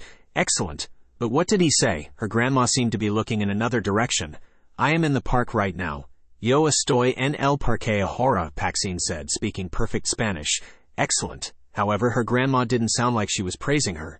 That car is circling, isn't it? PAXINE said, noticing why her grandma was distracted. It's a different color than the last time. Just someone looking for a parking space, her grandma said, but PAXINE didn't believe her. There's plenty of parking and that's the second time they circled. Her grandma unwrapped her sandwich. Can you see with the binoculars? PAXINE pointed the binoculars up, pretending there was a bird in the trees. The car came around in front at the far end of the park. She dipped he binoculars and just like the last time, found herself staring into the eyes of the man who chased her. Grandma, it's him. In her excitement, she dropped the binocular and pointed. The car turned and sped away. Next time don't point, her grandma said, hiding her face with her sandwich. Take it easy and remember others can lip read too. PAXINE put her hand over her mouth. Sorry, Grandma. I just got excited. A cat jumped down from a tree at the end of the park and ran down the street. The car had disappeared. There's another cat. Her grandma nodded. Why do I keep seeing cats? PAXINE hoped she would finally get an answer. Because you need one. Her grandma put her sandwich down. She hadn't taken a bite. What? PAXINE didn't know what her grandma meant. You're in trouble. Her grandma looked up as if watching for birds. What did I do now and why am I in trouble? PAXINE felt exasperated. What was her grandma meaning? Her grandma lowered her eyes to meet hers. The sea. As you saw at school that warned you of the man, it was gray, wasn't it? Yeah. I sort of thought it was Tinder, but it wasn't a kitten. Tails can project out their presence during times of danger. PAXINE shook her head in confusion. Her grandma always referred to her cats as tails. Grandma, what do you mean you are in danger? Her grandma almost sounded like some character being dramatic on TV. Why? PAXINE said in a meek voice. She knew her grandma wasn't kidding around and it scared her. I don't know.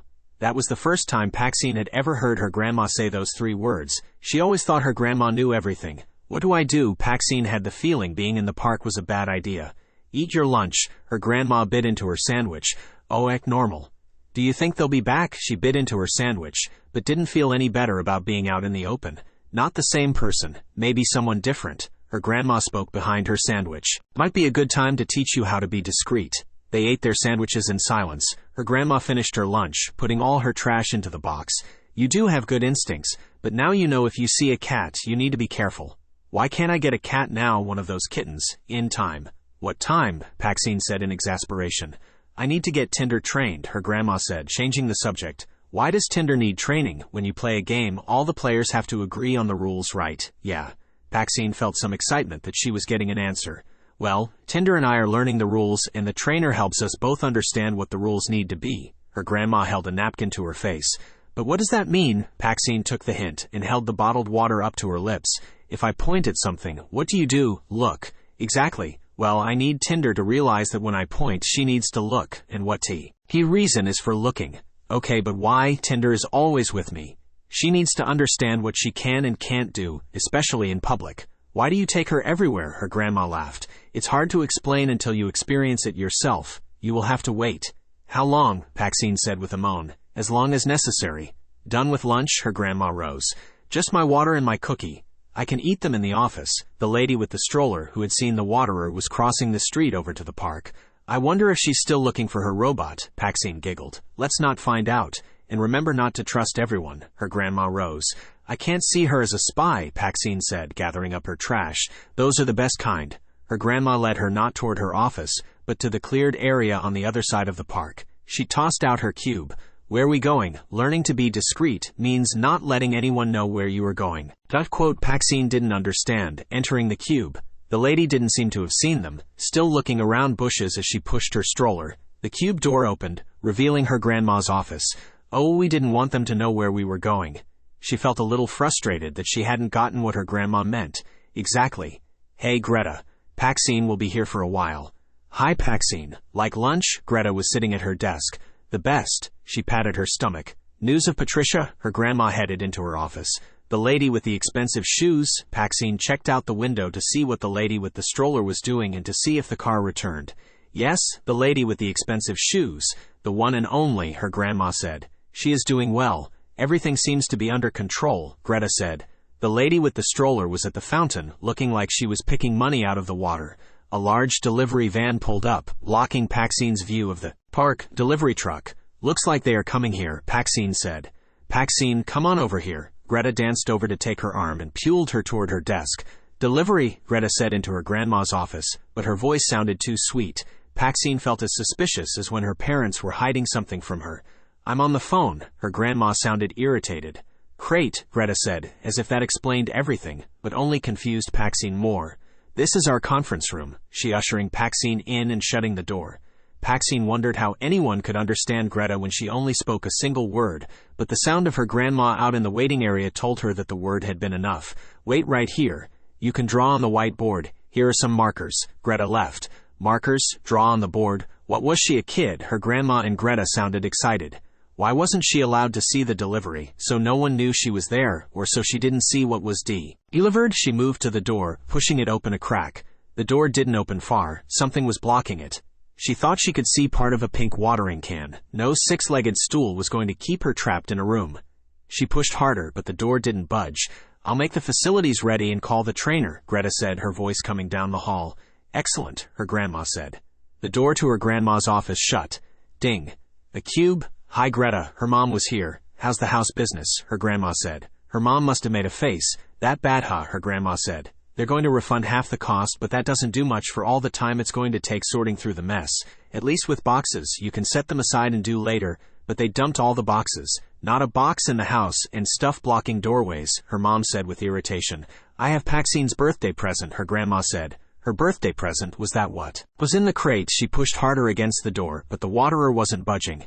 PAXINE is going to be 12. She needs to have one, her grandma said. One what? That's not going to be fun. And Doug, her mom said. What wasn't fun about a birthday present, and what about her dad? A room? She was getting a room. That wouldn't go well with her dad or her mom.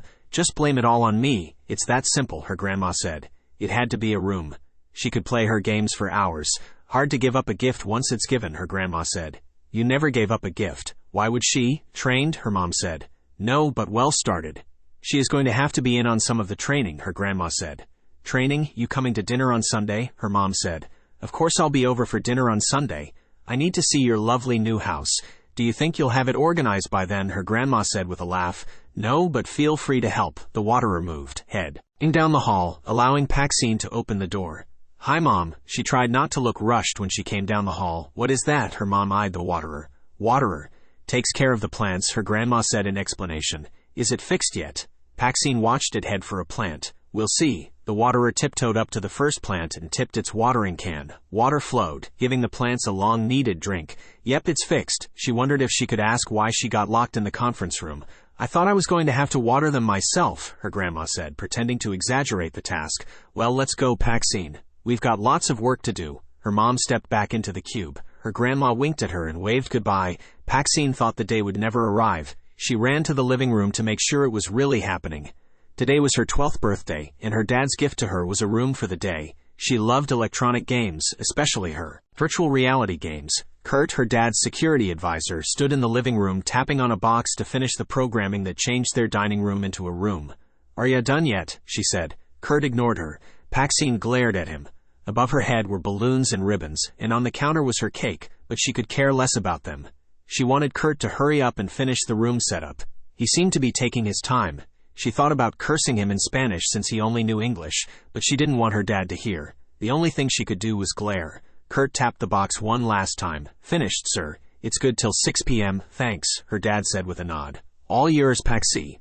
PAXINE was glad she hadn't cursed. Her dad had been standing behind her the whole time. She rushed into the room to set up her game. This is a big security risk, young lady, her dad said, signing some papers for Kurt. I know, Dad, but this is the best present ever to have a room for playing games all day. She slid on her virtual reality goggles, turning on the system to test everything worked. In a couple of hours, her friends from school were coming. Your guests are here, her mom said, tapping on her shoulder. What, already? They're early, she said, expecting her mom to say she was joking. No, right on time. You've been in there for 2 hours. Virtual reality. Cool, Marcus said, nodding with approval at the room setup. He handed a box with happy birthday wrapping in a red bow to her mom. A bag with goggles and gloves hung from his arm. Whoa, Polly tossed his present on the table, following Marcus, who handed him gloves and goggles. Cool. Mia handed over her gift, then slapped hands and tapped elbows in greeting with PAXINE. She had her long brown hair braided with ribbons. She also had a bag with goggles and gloves. Thank you, Mrs. Cushing, said Alice as she politely handed over her gift. The curls in her red blonde hair bounced as if she wasn't used to the... And then she lunged after Mia to get her goggles. Her mom juggled the presents onto the kitchen table, catching one before it hit the floor. PAXINE wasn't concerned, shutting the door. The center of the room was clear with everything pushed against the wall. Mom wasn't thrilled with her newly arranged dining room being rearranged for my party, she said. Polly laughed. My mom thinks we're playing stupid party games like pin the tail on the donkey. You got the disc, Marcus. She opened the game box. One immersion de resistance, he said, slipping in the disc. I've got 5 other games to play when the 2 hours are up, she said. For some reason only known to the creators, immersion de resistance could only be played for 2 straight hours before the game would end. Perhaps because it was an exhausting game. Ready. Set, Mia said, her hands in the air. Clap. The view in PAXINE's goggles changed from the dining room to a cityscape. The avatars of her friends stood nearby. Marcus looked like a hulking monster. Mia was a gunslinging cowgirl in a short skirt. Alice liked being a macho guy type with black streaked under his eyes. PAXINE chose a kung fu character. This game was different from all her games where everyone played against each other. This game required you to cooperate and work together. You played against an unknown enemy that you identified and neutralized. No one died. Most weapons stunned or weakened the enemy. There were always allies to identify and incorporate into your strategy. This was a thinking game. Marcus was their leader. This way, he said. Let's get undercover. They knew this part of the game, even though it changed every time. There were weapons to get, allies to find, fuel and supplies to the enemy to stop. I thought there was a party today. What? Oh, her grandma's voice coming from the kitchen. Watch it, PAXINE, Polly said, pushing her avatar away from a truck racing around a corner. In the room, her mom said, but that was all. PAXINE caught. The game ended. Whoa, that was the furthest we've ever gotten, Polly said.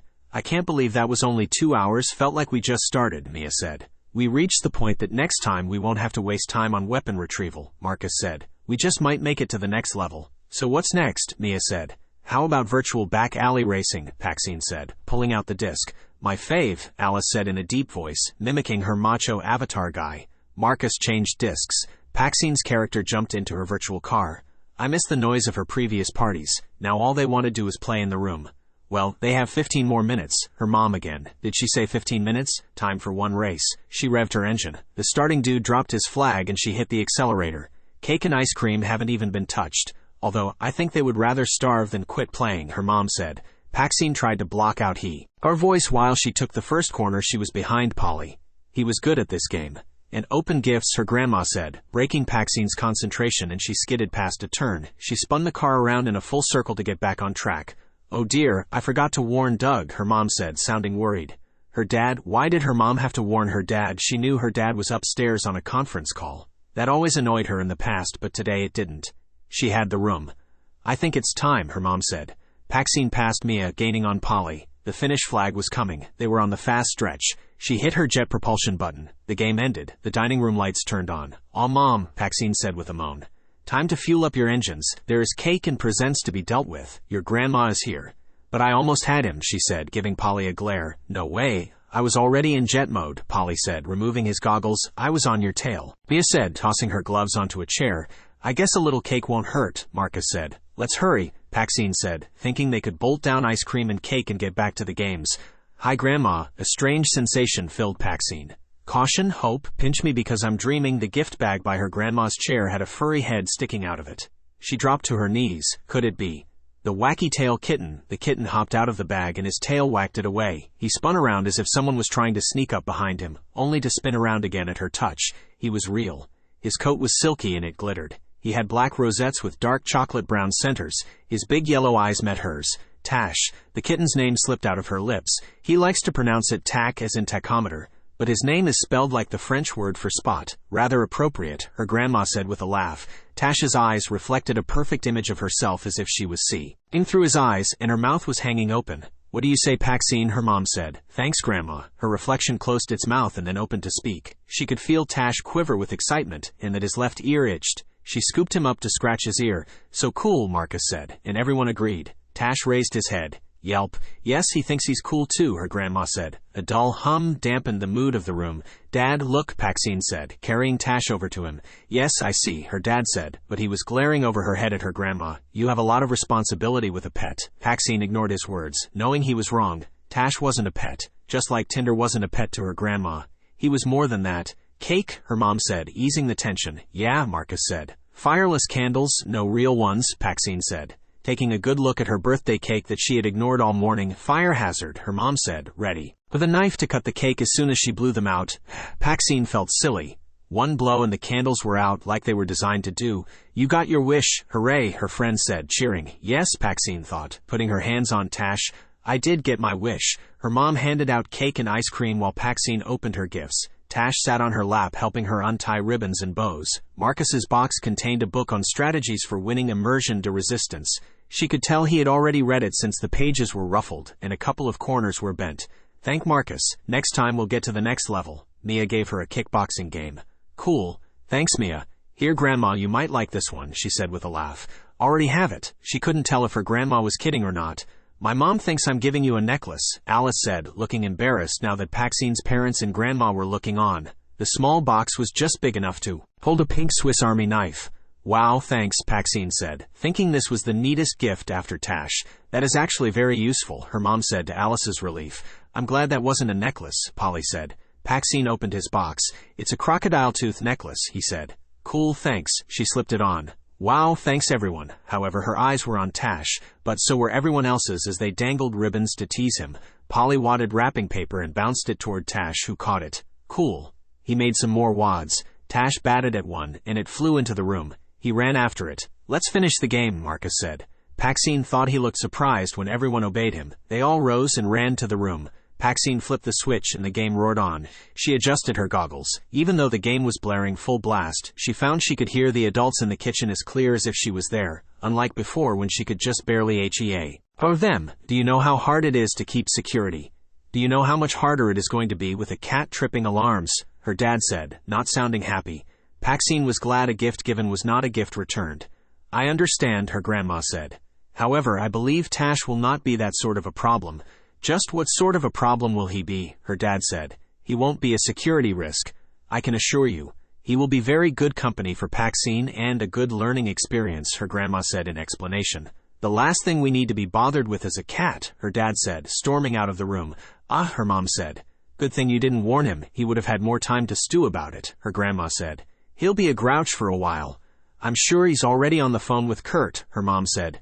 May I have PAXINE for a couple of days? She'll need some training about her new responsibility, her grandma said. Of course, just don't spoil her, her mom sighed. Did I never spoil my granddaughter? PAXINE was confused with the silence that ensued until she heard both her grandma and mom laugh. Some joke between them. Perhaps you best take her tomorrow. The less he sees of the cat the better, her mom said. You stole the words right out of my mouth. I need to teach her how to care for Tache. If she wishes to keep him, she'll have to take care of him. There is no other option. Her grandma sounded very serious. Sounds a little militaristic, her mom said, probably thinking her grandma was being too serious too. Tache is not a pet, her grandma said as if that explained everything. She is still a child, her mom said, countering back. The best time to teach, her grandma said as if that was the end of the discussion. You have all the answers, Mom, her mom said with resignation. No, dear, I just know how to answer questions. I know that PAXINE has a lot to learn and I would rather she learn early and make little mistakes than learn late. And make bigger mistakes, her grandma said.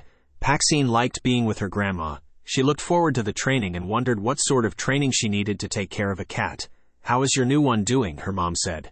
PAXINE knew her mom meant her grandma's new kitten, Tinder. Her grandma always referred to her cats as if they were people and expected the same of those around her. Yes, Tinder, her mom said. Excellent. She is doing a bit of growing. PAXINE was sure she heard her grandma pick up her handbag and set it down as if weighing it. And sleeping, and growing. Her grandma didn't sound pleased with Tinder sleeping and growing. Tache shifted in her lap. For some time now, she had wanted a cat. She didn't want just any cat, she wanted a cat from her grandma. Her grandma always seemed to have special cats. Now that she had Tache, she couldn't imagine life without him. Her race car moved into a tricky part of the game and she had to pay more attention. There were sharp corners, curves, and obstacles to avoid. Tache shifted in her lap again. She could feel him paw at her hand, then he whacked it hard, making her lose control of her car, causing it to veer. "No," she said with moan, trying to correct the direction of the car, but it was too late. Her car slid around a pothole that she didn't see coming. The car beside her hit it instead, and she zoomed into the lead of the race. "Did you see that? Did you see that?" she said with a yell of excitement. Her friends groaned. PAXINE couldn't believe her luck that Tache hit her hand just right to have her car veer. However, she could feel his head moving as if he was following the game, but that was impossible. He wasn't wearing virtual reality goggles. Tache jumped from her lap to play with the paper wad Polly had thrown into the room. The virtual desert walk game made her thirsty. She removed her goggles to find Marcus removing his. "I'm thirsty," he said. They both laughed. The other three removed their goggles, also pretending to pant for water. "Mom, can we have more?" PAXINE said, but stopped when a roomful of adults greeted her. Her friends' parents were waiting to take them home. "Already?" PAXINE said. "Wow, that was fast," Polly said. "This was great, PAXINE," Alice said. Mia slapped PAXINE's hand and they bumped elbows. "Awesome." Her mom handed out drink boxes as a parting party favor. "Thanks everyone, same time next year," PAXINE said. Everyone laughed, walking out the door, guzzling their drink. Soon the house was quiet except for the sound of slurping. "Where's Grandma?" PAXINE said, finishing her third drink box and tossing it into the trash. "She went home long ago. You've been in that room for hours, time for dinner, and no more room." "Aw, Mom, I think 6 hours is more than enough. Tomorrow Grandma is picking you up for some training." Her mom motioned toward Tache, who was pretending to attack PAXINE's shoe. "That will be fun." She moved her shoe to Tache. "Help me clean up this mess. I think there are even presents you haven't opened." Her mom piled unopened gifts onto the table. Tache flew through the wrapping paper, creating a tunnel for himself. PAXINE laughed, throwing a wad of paper at him. He chased after it, losing the wad under the sofa. She retrieved it along with the rest of the wrapping paper and ribbons. The ribbons she put in a box to save. She shoved the wrapping paper down the trash chute. "Set the table, please," her mom said, pulling out things for dinner. "Okay." She trailed one ribbon for Tache to chase while she set the table. Click. The clock in the kitchen showed 6. "Darn, no more room," she said with a moan. "I'll help box up the game," her dad said, joining them in the kitchen. "Oh, Grandma also left this." She said it was a starter package for Tache. Her mom handed her a bag. Inside were 2 metal bowls and a small bag of cat food. PAXINE filled one bowl with food and the other with water. Tache ate as soon as she set the bowl down. "That's it," her dad said, looking grumpy. "Yes, that's all in the bag," PAXINE said, holding the bag upside down. "What about a litter box?" He raised his eyebrows in the way he did when he wanted her to stop and think. Her mom shrugged. "I guess we ask the expert." Her mom picked up her phone. "Hi, Mom. Quick question about a litter box." "Oh, okay, bye." She hung up.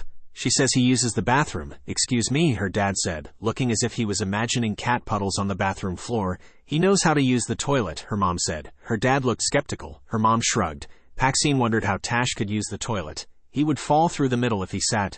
Put him up in your bedroom while we eat," her dad said. "Dad, he's not a toy you just put away." She stood her ground. "No animals at the dinner table," he said, pointing toward the stairs. "But he's my birthday present," she said with a moan, heading up the stairs. Tack. He followed her like a puppy. PAXINE returned to the dinner table, intending to eat as fast as she could so she could go play with Tache. But halfway through dinner, she was yawning. "I think early bed for someone," her mom said. "Cake for dessert," her dad said.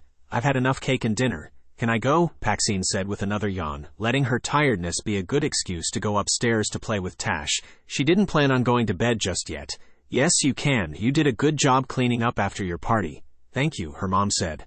PAXINE raced upstairs to find half of her dresser drawers open and Tache sitting in one. "Find anything," she said, closing the drawers before stretching out on her bed. Tache played with the ribbon, but after her second yawn he curled up next to her and she fell asleep. In a dream she heard her dad finish the last phone call of the evening. He muttered about having an early morning meeting and wanted to get to bed early. She heard the toilet in the bathroom down the hall flush when he reached the top of the stairs. He paused. She wondered if he thought it was her and was going to give her one last happy birthday.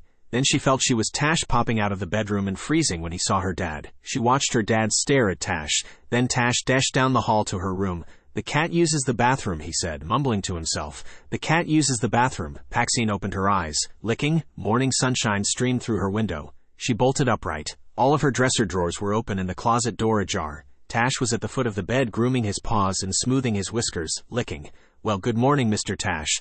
I see you've been busy, she said. Tache eyed her but didn't stop his grooming. PAXINE couldn't believe it. She had her own cat. Wow, she jumped out of bed. Tache rose only to flop into her warm spot while she closed her dresser drawers. Don't get too comfy there. We're going to Grandma's for training. Tache ignored her while she dressed, but as soon as she headed downstairs, he rushed past her to lead the way. Good morning, birthday girl, her mom said, pouring her first cup of coffee. That was yesterday, she said, sitting at the table.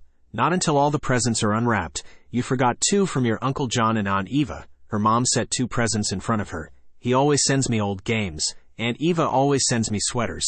She tore away the wrapping from her Uncle John's present. See, she revealed a plastic cup with 5 dice inside, and no instructions. You'll have to make up your own, her mom said with a laugh. PAXINE tore open the package from her aunt and there was a bright blue sweater. It was 2 sizes too small.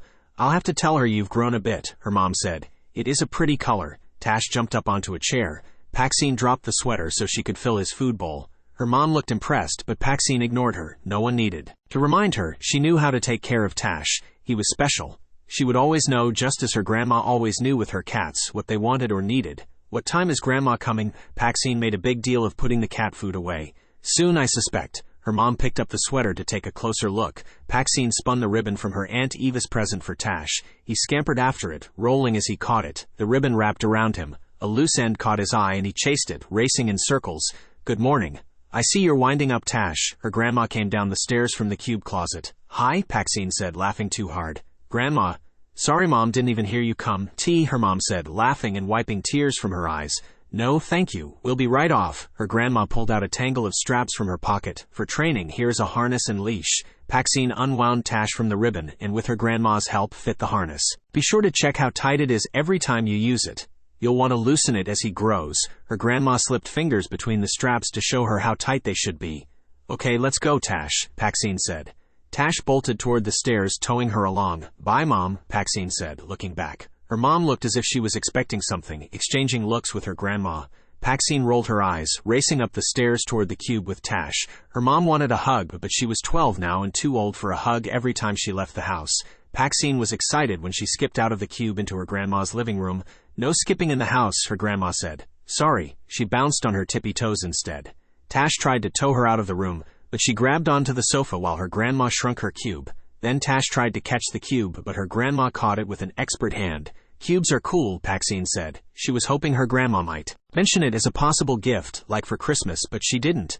This is so exciting. What are we training Tache to do? She was feeling like she was floating in the clouds. Well, actually we aren't training Tache. Her grandma led her out of the living room. What? PAXINE's heart sunk. We're training you. Me? I thought Mom said. You need to learn about Tache. Tache flicked his tail to emphasize the point. I know all about cats, she said with some indignation. But did you know that Tache is your tail guard or tail? Her grandma grabbed something from the kitchen counter when they passed through. Tail guard. PAXINE knew her grandma referred to her cats as tails. But a guard. And why hadn't any of the books she had read on cats ever mentioned tail guard? He has a job and that is to protect you, her grandma said. Protect me from what? She remembered what her grandma said in the park about her being in danger. That is what you will be learning, her grandma opened the door out to her patio. Her grandma's patio was sunny and equipped with chairs, a table, and umbrella. There is more to Tails than just feeding. He needs brushing once a week or more often if you like. I am sure he would like that. Her grandma settled in a chair in the sun. Even though they were still on the subject of cats and Tache, PAXINE felt like her grandma had changed the subject. Yeah, I know that. She rolled her eyes, wondering why no one gave her any credit. I've read all the cat care books. Take the harness off and take a look in here. Her grandma handed her a small leather case. The case contained a brush, a nail clipper, and a small jar. Her grandma pulled out her own kit. Tinder hopped up, looking at the brush with expectation. Her grandma brushed Tinder, who rolled and turned so the brush reached everywhere. Tinder paused longer to get her chin and cheeks brushed, obviously her favorite part of brushing. Next, you want to make sure their nails are clipped, her grandma said, changing from the brush to the clippers. How is he going to protect me with trimmed claws? Don't worry, even trimmed claws can do damage, her grandma said, working through Tinder's claws and clipping any that were too long and pointy. Pointy claws can snag, and I don't think your mom wants claws snagging on her furniture. What's in the jar? What's it for? PAXINE felt irked that she didn't know what that was. Okay, maybe she didn't know everything about cats, or tails, but what more was there? Hairballs ointment. Tails get them occasionally. Just dab a little on the paw at night if Tache seems to be doing too much hacking, her grandma said. PAXINE laughed. Hairballs. She thought that was a funny word. Okay, your turn, her grandma said, putting away her kit. PAXINE tapped her lap for Tache, feeling a shiver of excitement when he hopped up. His harness came off easier than putting it on him. He rolled and curled as she brushed to help her get to all the spots, almost falling off her lap. Then she checked his claws. Her grandma leaned over, showing her where to clip. Don't clip too close. It would be like nipping your fingertip and it can hurt, her grandma said. Is that it? PAXINE was thinking there couldn't be anything else she needed to learn. Now you need to learn to talk to Tache. Talk? PAXINE imagined Tache speaking words. Communicate is a better word. There are hand exercises you need to learn. Oh yeah, hand signals. That was cool, she thought, remembering her grandma's last training session with Tinder. These are silent commands to your tail. Tache has already been with the trainer and has a good start, but now you need to learn and learn with him. The hand signals also carry over to other people, so if they are pointing at something, Tache can notice that and check it out. As you will learn, your tail will understand you better than anyone else. Everything her grandma said made sense to her, as if talking to cats was an everyday occurrence. PAXINE watched while Tinder performed perfect demonstrations. Her grandma's hand signals looked so natural that it was difficult to tell that she was signaling Tinder. PAXINE waved a hand at Tache. He twirled around toward the direction she waved. He did it. She was excited he obeyed, until he dashed off to chase a butterfly. She tried another hand signal, delighted when Tache responded, but only for a moment when he took off after a leaf blowing across the patio. While some of that behavior isn't good, it's not something I want to totally discourage. Tails need to investigate, and that's what he's doing, but he also needs to focus on the tasks at hand. He will gain focus when he grows older, her grandma said. PAXINE practiced all the signals, surprised to find she could be patient whenever Tache was distracted. Then he plopped onto a chair in the sun. Now I think that signal is very obvious, her grandma said with a laugh. Tache is tired. I think it's time for lunch, Tinder. Already napped on her own chair in the sun, her grandma led her back into the house. PAXINE remembered not to skip, but felt like it. Marietta already had a lunch set out for them. That was an excellent start. You should practice those exercises. Next time we get together, we'll learn the reverse. Tache is going to teach you his signals. Her grandma handed her a sandwich and iced tea. His signals, PAXINE said, taking the sandwich and tea. Yes, tail, ears, whiskers, meows. Those are all signals. Cool, her grandma's phone buzzed. I'll be right back, her grandma walked away to answer the phone. PAXINE finished her sandwich, then wandered out to the patio. Tache was still sprawled in the sun, his coat glittered even more, and he looked so spectacular. She knelt to stroke his fur, and could feel the energy between them. A breeze rustled the leaves above her. She expected to see a cat, but there was none. PAXINE ran through the hand exercises on her own, committing them to memory. Even though she knew these were easy exercises, she knew these were the basics and important to build upon. Training sessions were going to be fun, she thought, knowing they were going to get tougher. At least she hoped so. Still napping, her grandma said, referring to Tache and Tinder. Yes, I guess they must be solar-powered like the waterer, PAXINE said with a laugh. Will I still see cats? There are cats in front of you. No, I mean where I'm in danger, PAXINE said, hoping her grandma wasn't going to change the subject. Tache will always be with you, her grandma said. But PAXINE, you will always have a tail. Tache will be with you all the time, her grandma spoke each word clearly. But when I go to school, Tache will be there. PAXINE felt the word "oh" form on her lips. Like you take Tinder everywhere, I will take Tache everywhere. Everywhere. Exactly, her grandma smiled. But my dad, he doesn't have a say in the matter. Tache will go with you everywhere, and your mother knows this. Wow, my tail guard. Forever, her grandma said. PAXINE felt overwhelmed with Tache, but knew her father wasn't too keen with him. Back at home, she thought everything was going smoothly. Until PAXINE, her dad's voice carried through the house. PAXINE dropped the book she was reading, noting her dad's tone of voice and how he called her PAXINE instead of Paxi. What was Tache doing now? Her dad stood in the living room with his hands on his hips. Tache sat on a small shelf halfway up the wall. Next to him, dangerously close to his twitching tail, was a blue glass vase. Tache, PAXINE tapped a chair. He leapt to the floor. Well, her dad said, as if expecting more. He was just investigating, she said, knowing telling her dad that was Tache's job wasn't a good idea. Teach him to stay off the shelf. Keep him out of my office. Her dad stormed off into his study. She could hear him slamming shut drawers. Tache, why do you why us have to open drawers? You know there isn't anything in there you need to check out. Tache's tail smacked the floor, looking like he was planning more trouble. If you would just close them, Dad would never know, she said. But Tache seemed to have lost interest in their discussion and was eyeing the vase again. Please stay away from the vase, he yawned. Mom, she said with a moan when her mom entered the living room. PAXINE, her mom said, mimicking her. PAXINE rolled her eyes. What did your grandma say? Her mom said. About Tache not behaving. She said he's not misbehaving. Can I go to Grandma's? You've been over there almost every day this week. So opening drawers is not misbehaving? No, Grandma said that Dad is the one with the problem, not Tache. Tache is supposed to investigate things. It's his job, she said with a groan, thinking that everything Tache learned he was supposed to do he did in a way that irritated her dad. She couldn't understand how this was her dad's problem when she was the one who got the worst of it. You do need to teach Tache what he can and can't do. Her mom headed to the kitchen. Mom, I am, she said, following and flopping onto a kitchen chair. Then teach him to shut drawers. Her mom stirred a pot on the stove before putting a lid on the steaming contents. Dinner is ready. Put Tache upstairs. Your dad doesn't like him in the kitchen. PAXINE stormed up to her room, followed by Tache. He of course followed her everywhere. She shut him in her room knowing he wasn't happy, and that he was opening every single drawer in her room. She shoveled in dinner, and as soon as she could, headed back upstairs. I've got homework, she said as an excuse. PAXINE closed all her drawers and sprawled on her bed with her books. Tache sat with his back to her, seeming to pout. His tail lashed back and forth, sometimes smacking her, other times whipping away her pen with uncanny accuracy. She went to bed feeling that the whole world was against her. Sleep was slow to come, and when she did, she fell right into the weirdest dream. PAXINE padded across the carpet on 4 feet, passing underneath the dining room table. Tap. Her ears tilted forward to catch every vibration and magnify it to such a degree that it pushed her to a stop at the edge of the carpet. Every nerve tingled. The tiled foyer divided the dining room from the living room and contained the staircase to the bedrooms. She placed each foot with care and padded past the staircase to the edge of the living room. There wasn't a single light on in the house or in the yard, yet the living room furniture stood out as if it was day instead of night. The sofa in the middle of the room guarded a paper wad beneath it. A quiver of excitement trickled down her spine.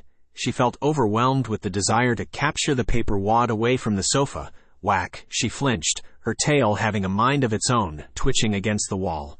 Tail? It was a brown and black spotted tail. That was odd. She didn't remember having a tail. She must be dreaming. The only one who had a spotted tail was Tache. He liked paper wads. She was dreaming. Her tail twitched again, interrupting her thoughts about her dream. Tap. A double door at the opposite end of the room led to the garden patio. Click. The door handle turned. She padded toward the sofa. The door opened. A man carrying a gun and wearing black clothing stepped in. Night vision goggles covered his face. The idea to trip the man floated through her mind. Before she could think any more about the idea, she dashed around the sofa. The man's foot collided with her side. PAXINE bolted upright in bed, breathing hard. Her hand flew to her ribs. The dim glow of her clock was the only light in her room. She could just make out her dresser and the walls plastered with posters of virtual reality games. With one deep breath, she relaxed. It was just a dream. The muffled sound of the sofa sliding across the living room carpet drifted up to her. She felt herself dash around the sofa to keep out of sight of the man. Her tail almost hit the sofa with frustration. She intended to trip the man into the end table. That would have created more of a racket. PAXINE wasn't dreaming. Tache was keeping her apprised of what was happening in the living room. She was seeing and hearing through his eyes and ears. She slipped her legs out of bed as Tache's eyes followed the man checking the room. Urgency flowed through her. No, through Tache. He jumped onto a chair and then onto a shelf. The vase. No, not the vase. PAXINE jumped out of bed at the same moment she felt Tache's tail hit the vase. Crash. She grabbed her robe only to freeze when she heard her dad stir, getting out of bed, crossing the bedroom, then racing past her door. Her dad was carrying a gun. PAXINE dashed out after him, fearing the worst. He hadn't seen what she had. PAXINE, her mom's urgent whisper stopped her in mid-stride. PAXINE stood frozen. Her mom was urging her to come. Her dad was nearing the top of the stairs. The gun was rising into firing position. Panic caught in her throat. She could still see through Tache's eyes, and he was heading up the stairs. Another blow hit his side, and her hands flew to feel her own ribs. Thud. Something landed hard on the staircase. Crack. Something metallic snapped against the stair railing. Her dad fired. Boom. A scream formed on her lips. Her heart took one long beat, then Tache flew into view. She exhaled and the scream died. Her dad had fired over Tache's head. To the cube, her dad said. Her mom waved her toward the closet on their end of the hall. The closet could just fit 3 people. PAXINE raced to the closet, but before she could turn to look for Tache, warm, soft fur slid into her legs. She tried to bend to pick him up, but her dad pushed his way into the closet, bumping her mom against her. Slam. The door shut. Her dad put his hand on the wall, and a second door slid shut. There was the dull, metallic whirl of locks. The cube moved. PAXINE edged into a corner so she had the room to pick up Tache. Her ribs echoed his pain. Her dad, breathing heavily, sighed with relief. You okay, PAXINE, Dahlia? PAXINE nodded, as did her mom. She leaned against her mom. Her dad shifted the gun to his other hand so he could put an arm around them both. The cube left the confines of the closet and expanded to give them more room. However, they continued to lean into each other. The closeness was comforting. PAXINE wondered if her dad had hit any of the intruders. The last thing she saw through Tache's eyes was another man joining up with the first at the base of the stairs. Tache shifted in her arms to ease his aching ribs. He butted against her to show her he was okay. She smiled, reciprocating the butt. Relief floated through her. He was with her and he was safe. The cube shifted. Her dad was staring at Tache. PAXINE knew, even if her dad never told her, that he had grabbed the gun to shoot Tache. Her dad knew, at the sound of the vase shattering, that Tache was responsible. However, she was sure he was as surprised as she was to find intruders in the house. Her dad shifted his gaze to the door. There was a quiet ding when the cube announced its arrival. He placed his hand on the door and the locks whirled, then the door slid open. The area outside looked like a desert. It was warm, but the ground was hard-baked clay with a few loose pebbles here and there instead of sand. The pebbles poked PAXINE through her slippers. Her dad put his palm against the cube door. The cube shrank, rising up into the air. He caught it with ease, slipping it into his pocket. "It's not a far walk," her dad said, trying to sound encouraging. "How did they find us?" Her mom's voice was dry and hoarse. Her dad seemed absorbed in his own thoughts and didn't answer. Her mom cleared her throat. "How did they find us?" "I don't know." The tone of his voice discouraged further questions. "I really like that hoe." "Use," her mom said to no one, frowning and tugging on her robe. The area through which they walked was empty. There was nothing in sight. Even the sun was below the horizon and the only light was the pre-dawn glow. There was nothing but pebbles littering the ground. PAXINE picked up a few. The ground was so flat and smooth she figured the pebbles would skip across the ground like water. A tail whacked her as if Tache was warning her against that idea, so she picked out 2 colorful ones and dropped the rest. "Where are we?" she said, slipping the pebbles into her robe pocket. "Emergency exit," her dad said, using the same discouraging tone. PAXINE repositioned Tache in her arms and pretended they were lost in the desert. Her feet shuffled over the pebbles as if he weighed 100 pounds and she had walked 100 miles. Tache yawned and twitched his tail. He wasn't playing the game. She sighed, checking the horizon again. They were heading toward a dark blob. Her game forgotten, she moved a stir, curious about what could be out here. Her dad didn't seem concerned, nor did her mom. She figured they knew what it was. The light increased while they drew closer. The blob became a man sitting at a desk. PAXINE blinked twice. The man was wearing a dark suit. This wasn't what she expected. It was already warm, and once the sun came up it was going to be very hot, especially for someone wearing a dark suit. She wondered if the suit had air conditioning. Thank you for watching, guys. If you enjoyed this telling story video, please do not forget to give us a like, comment, share, and subscribe.